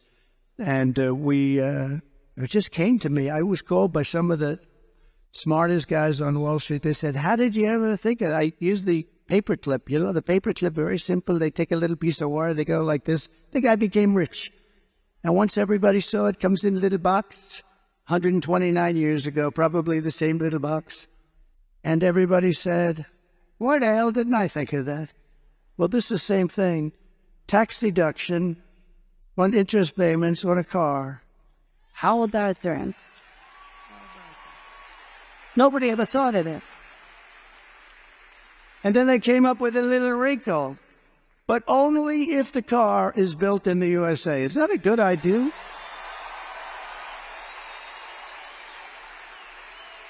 Right? And then I'm going to be working with Elon Musk, who endorsed us very powerfully. He's great. All I know is I watched that rocket come down. I never saw that. I thought I was watching a movie or something, a space-age movie. I watched that rocket. I was on the phone with a very important person that everybody in this room will know. I got to be careful using his name. I like to be nice and careful. You know that. And then I decide, am I better off being careful or really entertaining people? And I usually decide on the side of entertainment, and then I have fun. Now I'm talking to this very powerful big guy. We're talking, pop, pop, pop, pop, and I have the screen on the television, and it's muted. Can't hear the sound. And I'm seeing this rocket 20 stories tall, something like that, massive. And it used to be white, beautiful, polished white, and now it's all brown from that like 1,000,000-degree temperature coming down, pouring down at 20,000 miles an hour. And it's pouring, and I see that thing is steaming and crazy, and the fire's all over the place, and I'm looking, and then I see the gantry, the big gantry, and I see the thing coming in and slowing down a little bit, but it's still going fast. And I tell this very important guy, listen, would you do me a favor? Hold it for a minute. I'm seeing, just hold it. Hold it. When you're leading in the polls and when you already were president, you can say that to important people. Just hold. So I take the phone and put it down. The sad part is I never picked it up. I forgot. They'll say, he's cognitively imbalanced. He didn't pick up. These people, are they the worst? So I take the phone, I put it down, I say, just a second, I'm watching something that I don't believe. And I see that fire pouring on the bottom of the rocket that's coming in sideways. I said, it's going to crash into the gantry. And then the fire goes on the left side and pushes it over. And it lands. And then those two big, beautiful arms, they grab it. I said, what the hell was that? Nobody's ever seen anything like that. So I forgot about my other call, and I called immediately Elon. I said, Elon, was that you? He picks up his cell. I said, was that you, Elon? Yes. I said, can anybody else do it? No. Can Russia do it? Can China do it? Can the USA do it outside of you? No, nobody else can do it. I said, what do you call those arms? He said, think of them as chopsticks. So that's the way they're like chopsticks. They just grab it and they just put that thing down so beautifully. I said, that's great. So he's great. He gave me the most beautiful, you know where he is now? He's working in Pennsylvania trying to get us lots of votes because the priests are so important. He's campaigning. Because he said this is the most important election in our lifetime. And if Trump doesn't win the election, our country is potentially ruined. I mean, he's as strong as anybody I've ever seen.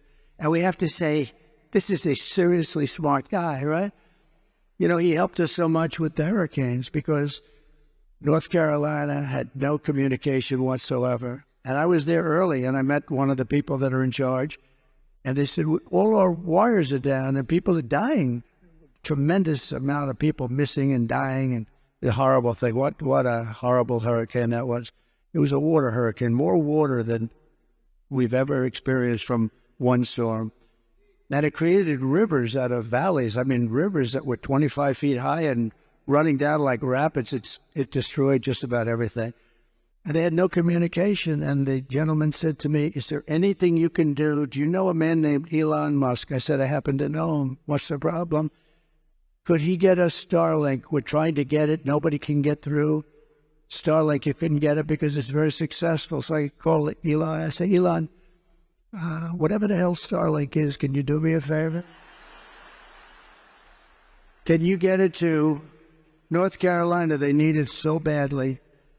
And then we talked just for a couple of minutes. And the guy wires me, thank you very much for getting Starlink. I'm still on the phone with Elon. He said, sir, thank you very much for the Starlink. They said it's coming right away. I said, Elon, we didn't even hang up. How the hell did you do that? He said, that's my secret. He's really a great guy. And he gives up a lot. He gives up a lot.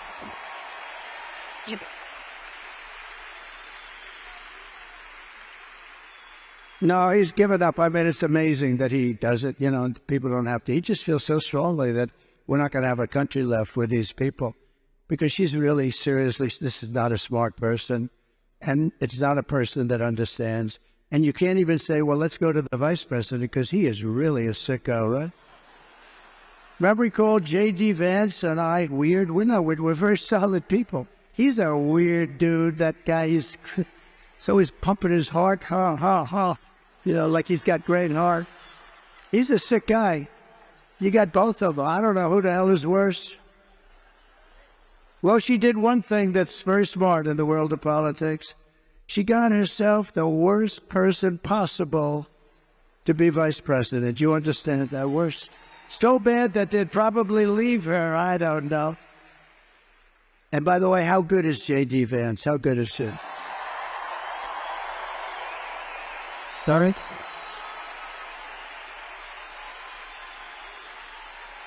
We drafted the athlete. We drafted the athlete. You look at his academic credentials and all of the different things. We drafted a great athlete. He's doing great. He's a great guy, too. So working with Elon Musk, I will cut a record number of job-killing, unnecessary regulations, which will blow your mind when you see how many. And on day one of the Trump administration, I will terminate Kamala's insane electric vehicle mandate, and we will end the Green New scam once and for all. Once and for all. And we will quickly again, we were never energy independent until I came along. We were energy independent. We went from number 4 to number 1 in a couple of years. We have more liquid gold under our feet than Russia or Saudi Arabia. I got Anwar approved. It's as big potentially as Saudi Arabia. In the first week in office, crooked Joe Biden probably made a deal. Crooked Joe Biden terminated the approval. Ronald Reagan wanted it. He couldn't get it done. Everybody wanted it. I got it done. It was all set. They were all set to start drilling. One of the biggest finds anywhere in the world, as big they think as Saudi Arabia. And in the first week, they terminated. We will have that unterminated so fast. Alaska. But we will quickly become energy dependent again. We weren't energy independent before that. To anybody's recollection, we weren't energy independent before that for maybe 100 years. They don't know if at any time, but we were, and we will quickly become energy independent, and we will frack, and drill, baby, drill. We're going to drill, baby, drill, and frack. Now, she's not going to frack. Her whole life, she's talking about, there will be no fracking. There will be no fracking. And I will cut your energy prices in half within 12 months, 50%, yeah, 50. Starting in January, we will give our companies the lowest taxes, the lowest energy costs, the lowest regulatory burdens, and free access to the single best and biggest market on the planet. But it won't be that way for long. If we have stupid people like this running our country, you're not going to have the big market anymore. It can go very fast. Look at Venezuela. 15 years ago, it was an unbelievable country. Now it's a disaster. They can't get water. They can't get food. But what did Biden do? He starts buying oil from them. Do you believe it? And we have so much. So he's putting them back to health. Such a great move to do. They were ready to give up. We could have let the people go back into Venezuela. This guy, I tell you, the worst. Jimmy Carter is the happiest man because his administration is brilliant compared to these two losers. Jimmy Carter is a happy man. You saw him the other day voting. I think he voted for me. But only if they make their products here. This is it. Got to make their products. Everything is based on you got to make your products in America. No more making them in China, making them all over the place. And you got to hire American workers for the job. And if these companies don't make their products here, then they will pay a very stiff tariff when they send their products into the United States where they're made by somebody else or some other country. For the privilege of competing with our workers and our cherished but now very protected companies. We're going to protect these companies. We're going to have a lot of companies moving. You watch Detroit. You know, for 40 years ago, I've been hearing about Detroit's coming back. Never came back. It'll come back so fast with a series of brilliant incentives that won't cost us anything. But most importantly, tariffs and taxes everybody's going to be moving back into the country because they're not going to want to pay. And one quick story, just a quick, should I say it or should I just get the hell out of here? One quick story. I thought you were going to say that. One quick story. So about a year and a half ago, the largest builder of auto plants, who I know, John, I said, I want to see one of your factories that you're building. He's the biggest. And he said, okay. I said, where would we go? Mexico. I said, I don't want to go to Mexico. What the hell do I want to go? I want to see one here. Well, we don't build them big here. He builds them all over the world. He doesn't care. He builds them wherever the hell they pay him. And that's, by the way, with companies, that's why they move out of our country in 2 minutes if they're not going to be given the right deal. So I said, I don't want to go to Mexico. He said, well, the big ones are built in Mexico. I'm sorry. I said, how big is it? The biggest in the world. They're going to build cars. Think of this. Thousands, millions of cars. They're going to sell them into the United States, destroy Michigan. If Michigan doesn't vote for me, I tell you, I'm going to make Michigan richer than anybody. I think even richer than you. I hate to say it. Michigan, we're going to bring back the whole car business, but you can get plants also, okay? Because I don't care. As long as they're in the United States, I couldn't care less. So I said, how big would that be? He said, they'll make more cars than all of the state, the entire state, much more than Detroit. These are big monsters. You press a button and it's unbelievable. And the biggest in the world. I said, boy, I don't like that. That's going to kill them. So I started talking about it, and this plant that's being built, and everyone said, oh, it's not real. Well, it is. And then it was going to start. And then last week I spoke in front of the Economic Club of Detroit, and I spoke about cars, and I talked about this plant. And in the audience, just like right where you're sitting, sir, good-looking guy, stand up, please. Right you, that's right. Yeah, stand up. Right in your seat. That's where you sat, right there. I looked in the audience, and who do I see? I see John. And I said, oh, I passed a message to him while I'm speaking, because this was more interesting to me than anything I was doing up there. And I said, I want to see you after. So I see him afterwards.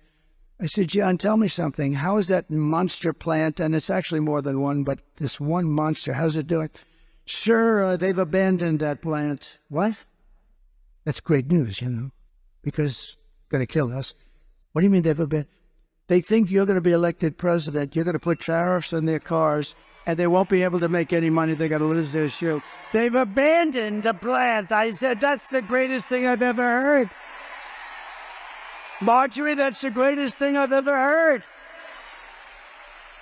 So Michigan can now keep their car companies going. But in all fairness, those are old plants and stuff. Generally, we're going to give them the greatest new plants. We're going to give them plants that are going to be unbelievable. We're going to put the auto workers. The auto workers want Trump. The Teamsters want Trump. Did you see the Teamsters? The rank and file of the Teamsters voted 62% for Trump. Never happened. Nothing like that ever happened before. The firemen nationwide voted for Trump. The firemen never happened before. Never happened before. But I will never apologize for defending America. I'm not going to do it. I will protect our workers. I will protect our jobs. I will protect our borders. I will protect our families.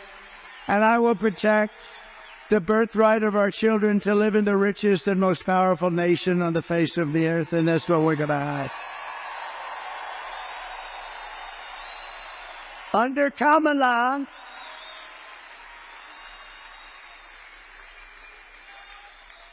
this crazy Kamala thing is just crazy. First of all, you can't call her Harris because nobody knows who the hell you're talking about. If I say to the legendary Marjorie Taylor Greene Harris, I say, what do you think of the job Harris is doing? She'll say, who the hell is Harris? Nobody knows. No, it's the truth. Nobody knows who the hell Harris is. It's the weirdest thing, isn't it? So you have to say Kamala. Under Kamala and her economy, millions of Americans, she has no idea about an economy. She's not a smart person. She's a low IQ individual. She is. She's a low IQ person.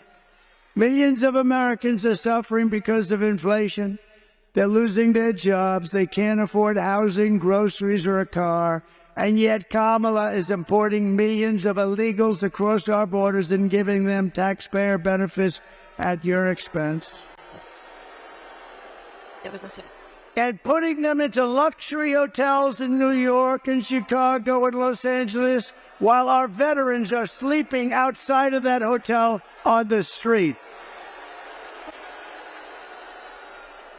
So you are witnessing the economic oppression of Americans to reward and enrich illegal aliens. But all of that stops 2 weeks from now. For 4 straight years, Kamala Harris has imported an army of illegal alien gang members and migrant criminals from prisons and jails, insane asylums and mental institutions from all around the world, from Venezuela to the Congo. You know, the Congo is a hot country now for us. They're sending us their prisoners by the thousands. All over the world, they're coming in. From the Middle East, they're coming in. Their prisons are being opened. Venezuela, their prisons. I would do the same thing. I would do it. I would have done it faster than any of them. Venezuela still has some prisoners left. I mean, it's amazing that they've been so nice to us. They're depositing their prisoners. They're dumping. We're a dumping ground. They're dumping their prisoners, their gang members, their drug lords into the United States of America because they say that America is run by stupid people and they have open borders. They have an open border where anybody can come in, just walk across. Historically, when you have swastikas on your forehead and swastikas all over your cheek and lots of other symbols all over your face, historically that person isn't going to be a tremendous help to our economy.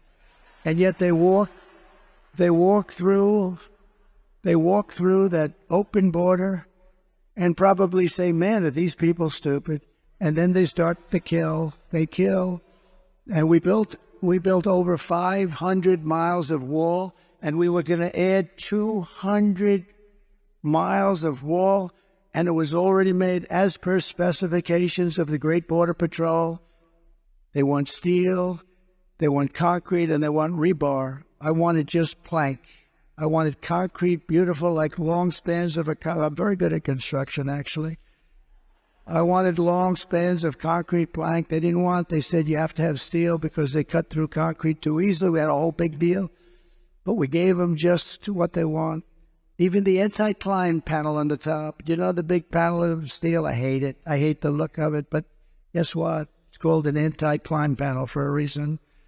Put it up there. We have great stuff, very expensive to build, hardened concrete and hardened steel, very hard to cut even with a blowtorch. I had a very hard time taking it down.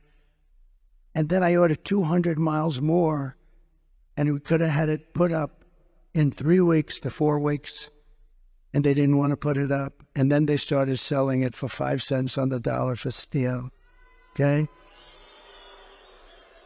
And then she resettled these people into your communities all over America, and they're the roughest people. When I win on November 5th, the migrant invasion of our country ends and the restoration of our country begins.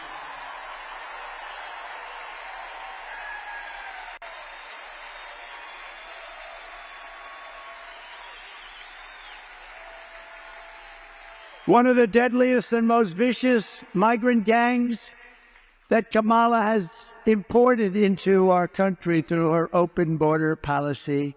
Remember, she was the border czar. She doesn't like saying that, but she was the border czar. And even if she wasn't, she was in charge of the border. Do you know, I asked the Border Patrol, did she ever call? Not once. I spoke to the top 10 guys. Did any of you, I know them very well. They're phenomenal people, by the way. They want to have a great, strong border. They hate, you know, it's easier for them. Let them pour in. Who the hell needs to get hurt? Because it's a rough deal. These are rough people. And I said, did she ever call? Not once. Not one of them ever received a call. She admits that she never called them. But the savage Venezuelan prison gang, Tren de Aragua, have you heard of them? They're a lovely group of people, Tren de Aragua, that is taking over apartment complexes and unleashing a violent terror spree all over America, but specifically in Aurora, Colorado, where the governor is petrified of them. He's a radical left Democrat. He is petrified of them. He doesn't know what to do. They've even taken over Times Square. There's a front page article today in the New York Post. They're taking over Times Square in New York, and they have weapons that our military doesn't even have. You say, where the hell are they getting the weapons? But we have guys that want to confront them, and they're going to be allowed to confront them, and we're going to get them the hell out of these. Take a look at this little video. Open borders, deadly consequences. Border crisis, record high crossings are putting a strain on cities across America. It is a full-blown invasion. Armed Venezuelan gang members storming an apartment complex in Aurora, Colorado. People talk about microcrime. This is what they're talking about. Biden and Harris have created a program to bring them in on the humanitarian parole. I am in favor of saying that we're not going to treat people who are undocumented for as criminals. More than 13,000 illegal immigrants convicted of murder have been released into the United States. My 20-year-old daughter, Kayla Hamilton, was murdered. Only written, Kayla's murderer was apprehended by Border Patrol crossing illegally into the U.S. Kayla's murderer has been improperly released into the United States. A fallen pipe. Young ladies traveling anything about prior to track. An Afghan national was in custody the day after being accused of plotting an election-based terrorist attack. A suffragette in the U.S. on a special immigrant visa. More than a dozen people suspected of being trained out of what gang members right here in San Antonio. The gang members had been terrorizing the apartment complex. Ran details in the murder of Laken Riley. Illegal immigrant suspects who cops say committed the heinous murder is a Venezuelan national. And they were unleashed in the country by the Biden administration. Two investigators say are in the country illegally from Venezuela are charged with capital murder and the death of Jocelyn Nungaray. Court documents suggest a group of men arrested for beating and robbing a Dallas woman last month are members of a Venezuelan street gang, Emmanuel Fernandez, was booked by Colleyville police just 2 days earlier and released as a day before the robbers. Can you believe it? And that's nice. That's some of the nice stuff. It's much worse than that. The United States is now an occupied country, but on November 5th, 2024, we will call that Liberation Day. It's going to be Liberation Day. Under Kamala Harris, over 13,000 illegal alien convicted murders from prisons, all in prisons. Some killed more than 5 people. Many killed more than 1. Were allowed to enter the United States, and they're currently on the loose in the United States. Right here in Georgia, our nation was robbed of a brilliant 22-year-old nursing student, the best everything, most respected person, beautiful person. Laken Riley, got to know her family very well. They didn't get to know, they never called her family. They never called. And then he pronounced her name wrong. Remember, he called her Lincoln. Remember that? In Congress, he called her Lincoln, didn't even have the respect of knowing her name. Who was out for a jog when she was assaulted, horribly beaten and horrifically killed by an illegal alien from Venezuela. The savage monster who murdered Laken was let in and released into our country by the open border policy of Kamala Harris. The brother was also in Georgia of this killer. He was there illegally and is also a member of Tren de Aragua. This gang is violent, but so is MS-13 coming out from all over South America. These are violent. They don't shoot people. They use knives because it's more painful. They killed 2 young, beautiful 16-year-old girls walking to school in Long Island. And they cut them up into little pieces, and they thought it was so wonderful. And you know who got them is ICE went in and got them. And Kamala wants to get rid of ICE. Not a lot of people want to do that particular job, but ICE loves doing that job. Earlier this year, an illegal alien that Kamala Harris released into our country brutally stabbed a man in the back and the face, all over his body, in an attempted robbery in Louisiana. The week before, he raped a 14-year-old girl with a knife to her throat. He's killed other people. Immediately upon taking the oath of office, I will launch the largest deportation program in American history.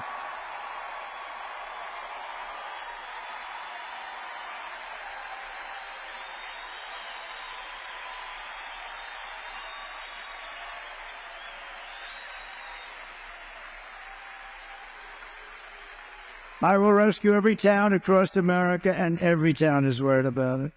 Every town is. Look at Springfield, Ohio. Beautiful Ohio. I love Ohio. I love Ohio. Look at Springfield, Ohio. A town, small city, but a town of 50,000 people. They've implanted 32,000 illegal migrants into the town. Nobody can survive that. They have to leave. They have to leave. I'm sorry. Nobody can survive that.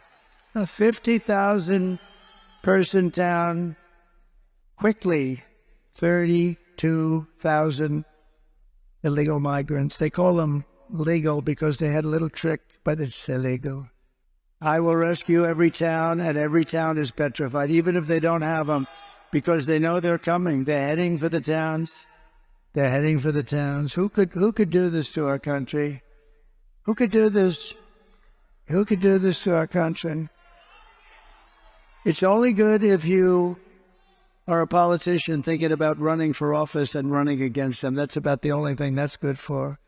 Who could do this to our country? Who could allow this to happen to our country? I will rescue every town across America that has been invaded and conquered, and we will put these vicious, bloodthirsty criminals in jail or kick them the hell out of the country, and we'll do it very fast.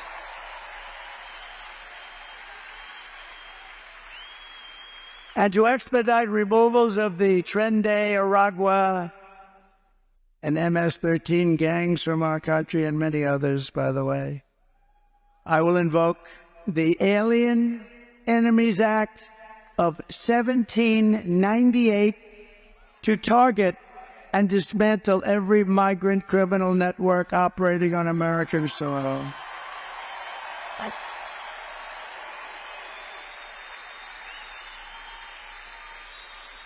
Think of that. We had to go back to 1798.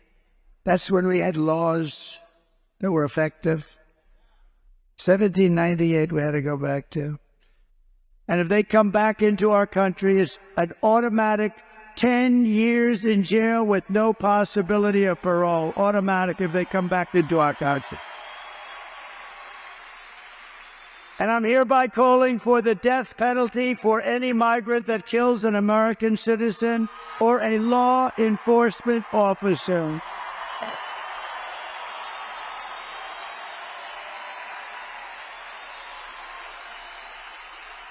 And I will end catch and release. They'll be released into Mexico. We will have catch and release, but not into America. It'll be catch and release into Mexico. I will end all migrant flights. They fly thousands and thousands of people over the border. They've told you with this bill that they keep saying Trump called the senators and said, don't sign it. They're wrong about that. What they don't say is that they made it a little bit harder because they're getting killed for this election. So they made it a little bit harder. They want to make their numbers look a little bit better. But what they didn't stop are Boeing 747s and 757s and 767s flying over our border, loaded up with migrants and dropping them off in the Middle West and the middle part of our country. They forgot to tell us that, but we saw them. We said, what are all those big planes doing flying there? These people are bad people, so they didn't want to stop anything. I will immediately outlaw sanctuary cities in this country. They're sanctuary for criminals. And I will ban all welfare and federal benefits for illegals, because then they won't come. They won't come.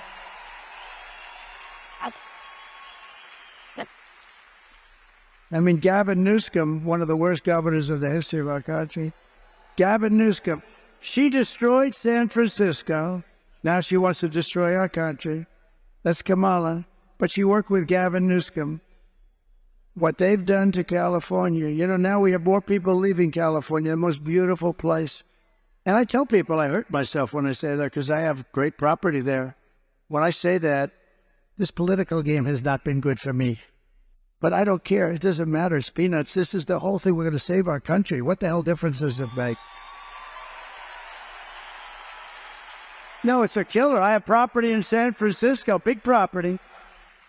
And I say that she's destroyed San Francisco. She started the destruction. It was the best city in America 18 years ago. In California, what they've done to California, her, Gavin Newsom, the same group, it's just like terrible. They've destroyed it. And we're not going to let them destroy the United States of America. They've gone far enough. As we secure our borders and rebuild our economy, we are also going to make America healthy again.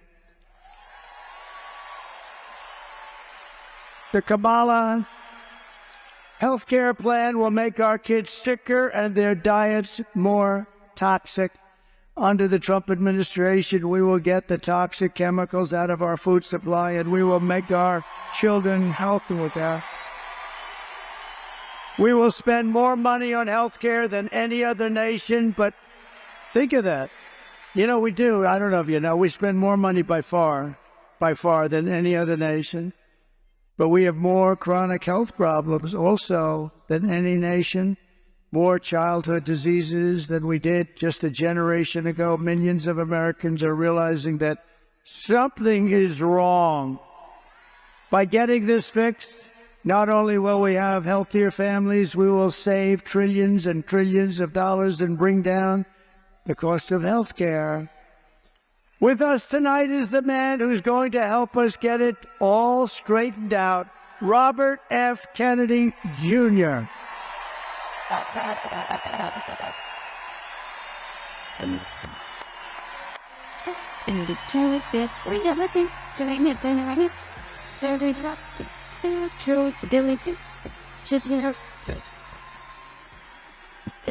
We have 1,000 chemicals in our food that are illegal in Europe. But the problem is not from those chemicals. The big problem is corruption in our federal agencies. And these agencies are now owned by big pharma, by big food, and big agriculture. Don't you want a president who's going to get the chemicals out of our food? And don't you want a president who's going to get the corruption out of Washington, D.C.? And don't we deserve a president of the United States that's going to make America healthy again?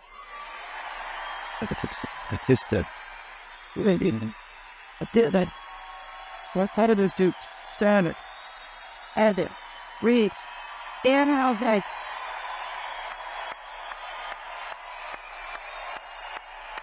What did you just stand over? It's got it. Boy, what is it? Thank you, Bobby.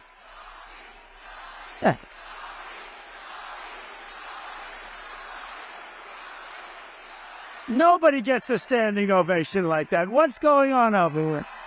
That's great, Bobby. Great. Thank you. Thank you. And as you know, Bobby's great mother, she was a great woman, Ethel, passed away, so our regards and condolences to the family. Thank you, Bobby. Our movement is bringing together Americans of all backgrounds who believe in freedom, democracy, and a thing called common sense. Much of it's common sense. Conservative, liberal thing is common sense. Let me also call up two other incredible patriots who want to help save our incredible country. Former Democrat presidential candidate Tulsi Gabbard. And, by the way, she just became a Republican.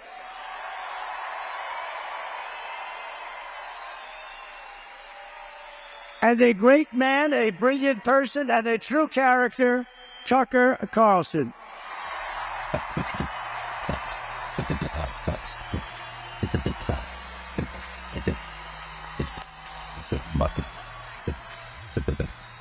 When did you have that?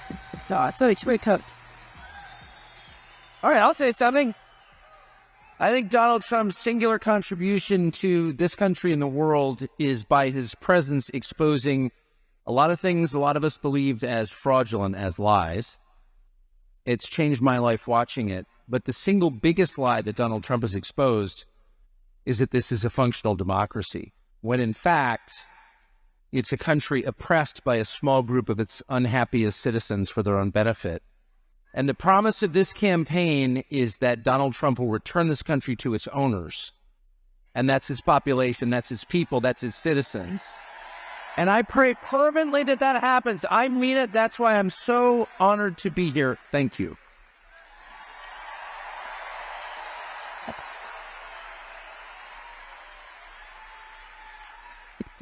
We have seen from the very beginning how much President Trump has been attacked, smeared, censored, the government weaponized against a candidate for president and a former president in ways that have never been seen in our country before. The reason why this has happened is because he is the sole person who has had the courage to stand up against the uniparty war machine in Washington and have the audacity to call for peace and an end to war.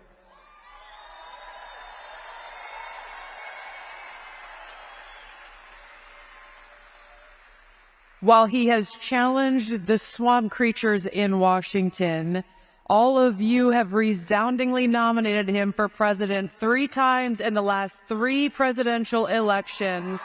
We know whose side he stands on.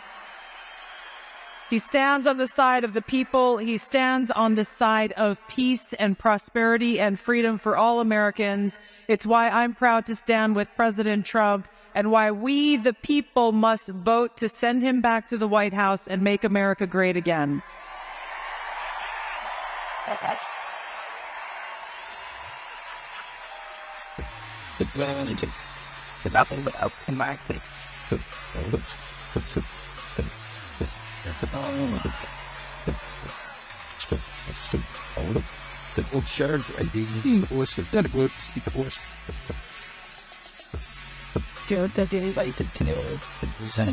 He's there with the dog.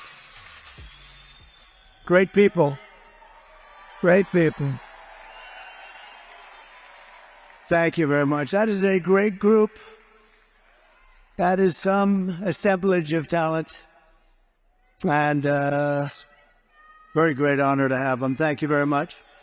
We're also pleased to be joined tonight by Lieutenant Governor Burt Jones. Burt, thank you. Wherever you may be, Burt, thank you. Great guy. And Representatives Mike Collins and Marjorie Taylor Greene, please. Thank you, Marjorie. Future Congressman, congressional candidate Brian Jackie's been with me from the beginning, and now he's a congressman soon. And a wonderful human being, a great man, Ben Carson. Ben, thank you very much. Thank you, Ben. Thank you, Ben. Great man. And thank you, Candy. Thank you very much, Candy. State Senator Clint Dixon, terrific. And State Representative Mike Kokas. Thank you, Mike. Thank you, Mike. Good job. Commissioner Tyler Harper has done a fantastic job. And Chairman of the Georgia Republican Party, Josh McCoon. Josh. Thank you. Where's Josh? Are we doing okay, Josh? I'm hearing we're winning big. That's good.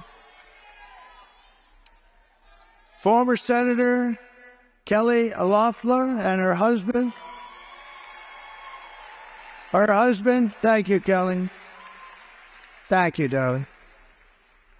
Jeff Sprecher, he owns the New York Stock Exchange. This guy's loaded. He owns the New York Stock Exchange. What's that like, Jeff? What is that like? But he's a great guy. Thank you both. A man of tremendous faith, and everybody respects him. Jensen Franklin. Thank you, Jensen.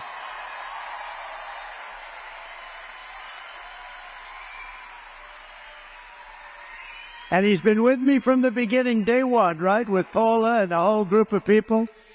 I want to thank you. And we just had a little session behind this wonderful stage. We had, must be 45 pastors and ministers, and they were praying. I said, if this doesn't work, nothing's going to work.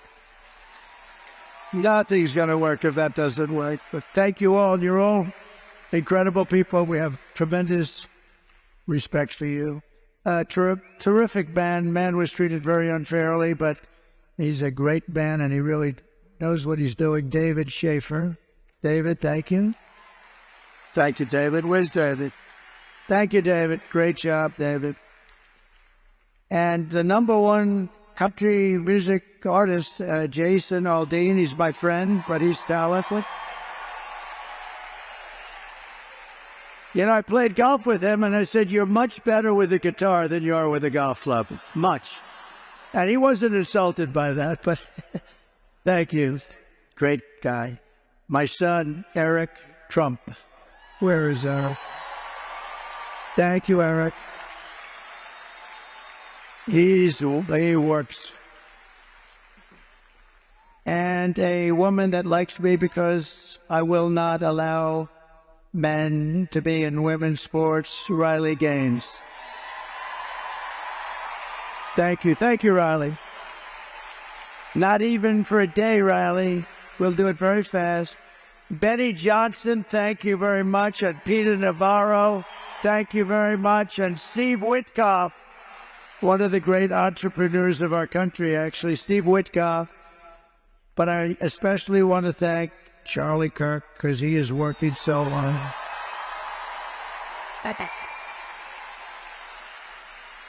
He has worked so hard. He's working on making sure everything is proper. That's what he wants to do. Turning Point Action, the job they do is amazing. The only thing is, one thing when I come here and do this for him, I always have to shake about 15 times the number of people. I was shaking hands for an hour. Oh, I said, this must be a Charlie Kirk affair. But you know what? He's a fantastic person. The job he does with Turning Point, and I just want to congratulate him and thank him. He's working very hard. So we are running against the most radical, most incompetent, most unfit vice president in the history of our country. No one respects her. No one trusts her. No one takes her seriously. This is a woman who took yesterday off. How do you take yesterday off? You got 13 days, you're running for the presidency, she takes the time off. I've gone 52 days in a row, and I'm not taking any days off, that I can tell you.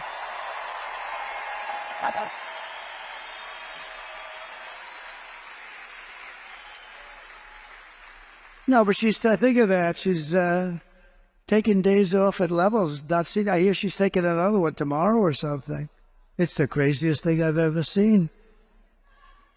Maybe she knows something we don't know. That's bad, right? Maybe she knows something we don't know. Does everybody understand that? Maybe. She takes a day to study for a simple interview with an MSDNC reporter, but then makes a fool of herself with answers that are so crazy.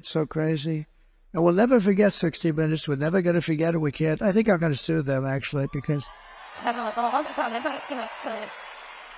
there's no way they can answer. There's no way they can say, no, we don't like the answer she gave, and they immediately replace it with something. There's no way they can answer that. But we are not running against Kamala. She means nothing. She's purely a vessel. She can't put two sentences together. She can't do it. Just like we were not running against crooked Joe Biden, who, by the way, said yesterday about me, quote, we got to lock him up. I told you. He said, then he denied it. I didn't mean that. Because he's not legally allowed to say. He doesn't lie. He can't say that. But I've been telling you that it's election interference. This is all it is. He said, we got to lock him up. This is illegal and should cause cases.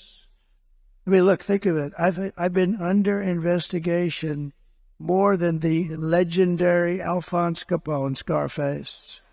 And my parents are looking down, and my father was tough, and my mother was great. She was so sweet. And I said yesterday, I know she's in heaven. I'm not 100% sure of my father, but he was a good man. He's a tough guy and a good guy. He had a big heart, too. And he was smart.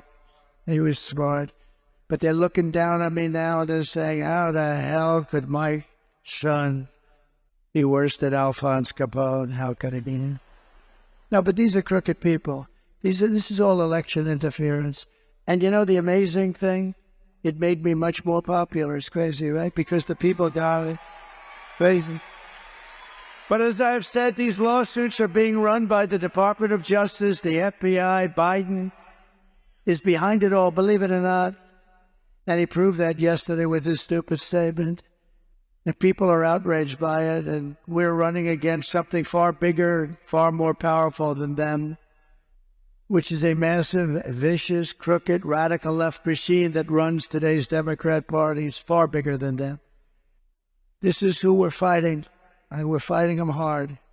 These are the people who are doing such harm to our country with their open borders and record-setting inflation and the Green New scam. They're trying to destroy our country. But we're not going to let it happen any longer. We are going to have the biggest victory in the history of our country on November 5th.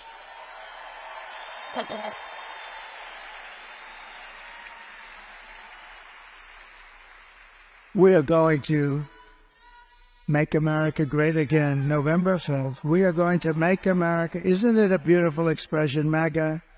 Think of it. The greatest movement in the history of our country, and all of that fake news, there's so many of them back there. All of that fake news, if it weren't true, they'd say, he said this and he said that. No, it's the greatest movement by far. You know, I was thinking the other day, there was a good man, Pat Buchanan. A lot of you forget. But he came in second in New Hampshire, and he built a huge career. We came in first in 38 different states, and then we won the presidency. And then we did much better the second time, getting millions and millions of votes more. And something very bad happened. But there is far more enthusiasm right now than for number one or number two by 50%. And you see that by the votes that are coming in at numbers that think of North Carolina. Their property is devastated. Their lives, in many cases, are ruined. Everybody said, if we get 50% of the vote, it would be a miracle. And it was Trump territory, I must say. It was mostly Trump. These are people that vote for me and the Republican Party. And what happens? They broke the all-time, think of it, the house is gone, some lost family members. The devastation, I can't believe it. Trees were turned upside down, buses were thrown 100 yards away or floated there. The devastation was incredible. We really meant if we could get 50% of the vote, it would be amazing. We broke the all-time record. We've never had more votes from those areas than we did. Think of what that means. So think of what it means. It's impossible to conceive. And I want to thank them. North Carolina was really hit. Wow. I saw sites over the last few days. I've never said they like it. Kamala Harris does not have the compassion, the intelligence, or the strength to be the president of the United States. She cannot do the job. She's not fit. She's not fit to do the job. She's an international joke. Other countries and their leaders who are very streetwise people, they're at the top of their game. They can't believe this is even happening. She's going to end up getting us into World War III. We're not going to let that happen. And on top of it all, she says she would not do anything differently from Joe Biden, which is absolutely, as far as I'm concerned, disqualified. Shouldn't even be allowed to run. He has almost a 90% negative path, 90%.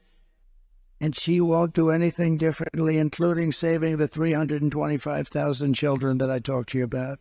Let's take one quick look. Would you have done something differently than President Biden during the past 4 years?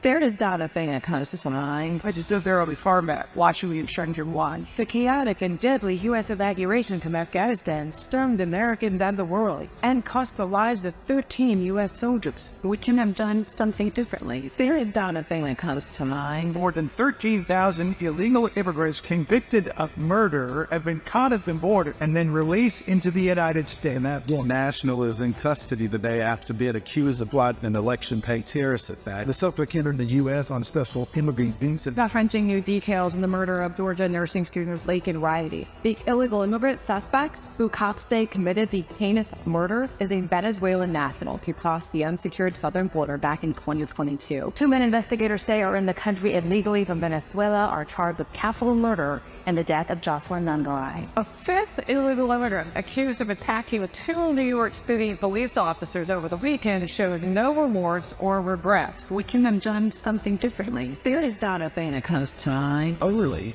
80% we said the economy is in excellent good condition. US inflation has hit a new 40-year high, increasing by 9.1% over the financial year. The cost of homes have spiked. Home buyers need to earn 80% more than they did in 2020 to afford a house. Were you the last person in the room? Yes.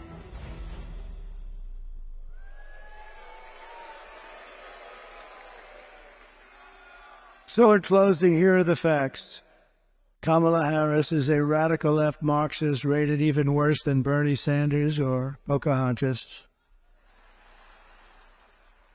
She destroyed our economy.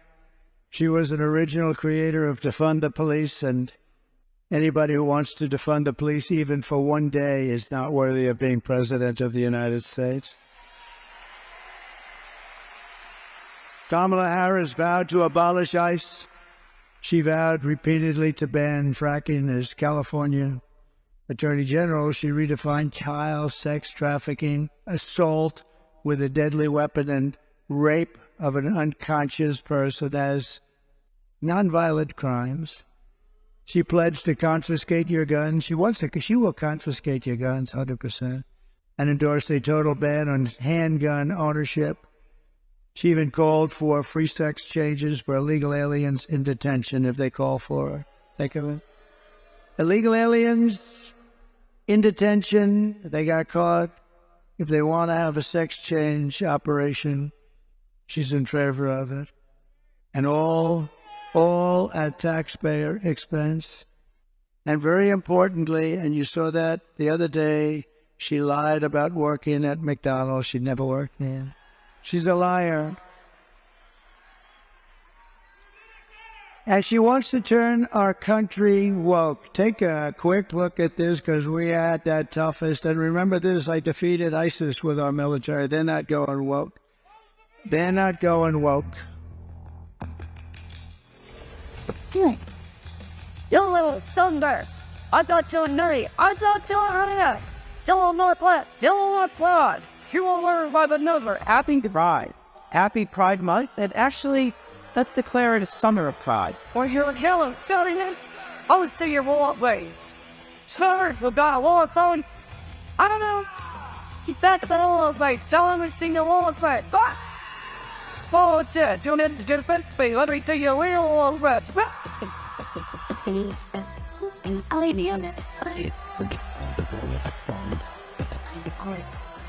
You will be a weapon. You will be a minister of death. Pray to war. But are you still not dead? You are killed. You are the Lord fall life on earth. You are not even killing puppets fear. You are not made but all organized. We're not think people of that opinion is jets. How to abracadabra these reasons no hands have so many out of what's the word but all you and done work you all the bears sitting up with the mouth straight on the mouth for it.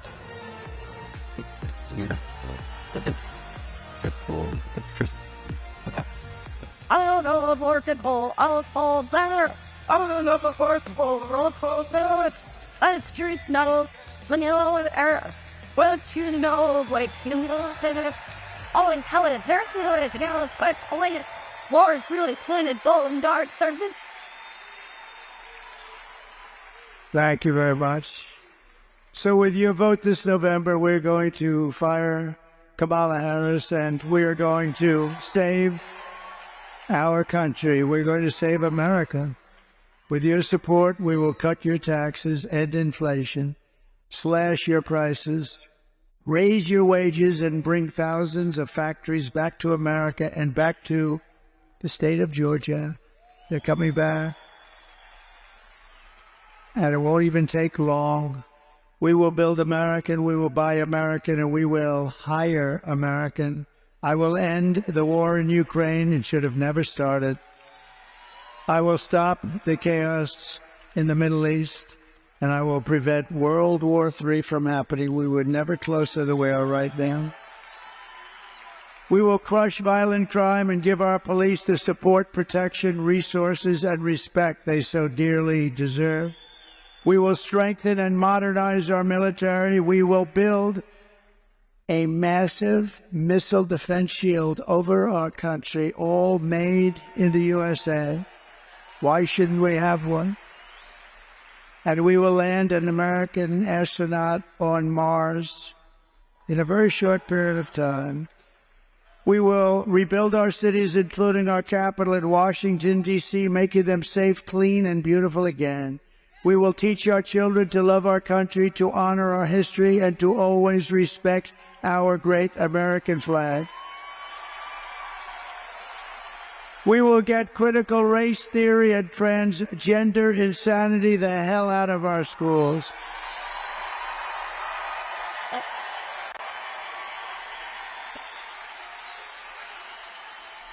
We will keep men out of women's sports. I will defend religious liberty. I will restore free speech. And I will defend the right to keep and bear arms, our Second Amendment. After years of building up foreign nations, defending foreign borders, and protecting foreign lands, we are finally going to build up our country, defend our borders, and protect our citizens. And we will stop illegal immigration once and for all. It will be ended. We will not be invaded. We will not be occupied. We will not be conquered. We will be a free and proud nation once again. Everyone will prosper. Every family will thrive. And every day will be filled with opportunity and hope. But for that to happen, we must defeat Kamala Harris and stop her radical left agenda with a landslide that is too big to rig. Early voting is underway. Get everyone you know. Tell your husband, Harry, get out of that sofa, Harry. Get out. Turn that damn football game off, Harry. You're going to vote, Harry. After all we have been through together, we stand on the verge of the 4 greatest years in the history of our country. That's what we're going to have. With your help from now until Election Day, we will redeem America's promise. We will put America first, and we will take back the nation that we all so love. We are one people, one family, and one glorious nation under God. We will never give in. We will never give up. And we will never, ever back down. And we will never, ever surrender.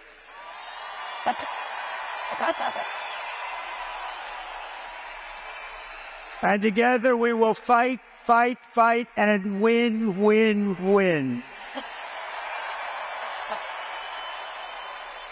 November 5th will be the most important day in the history of our country. You'll be so proud of your vote when you look back in 25 years, 50 years, a long time. You're going to be so proud. And together we will make America powerful again.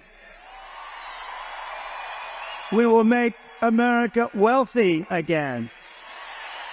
We will make America healthy again. We will make America strong again. We will make America proud again. We will make America safe again. And we will make America great again. Thank you, Georgia. God bless you. Thank you. Thank you very much. God bless you all.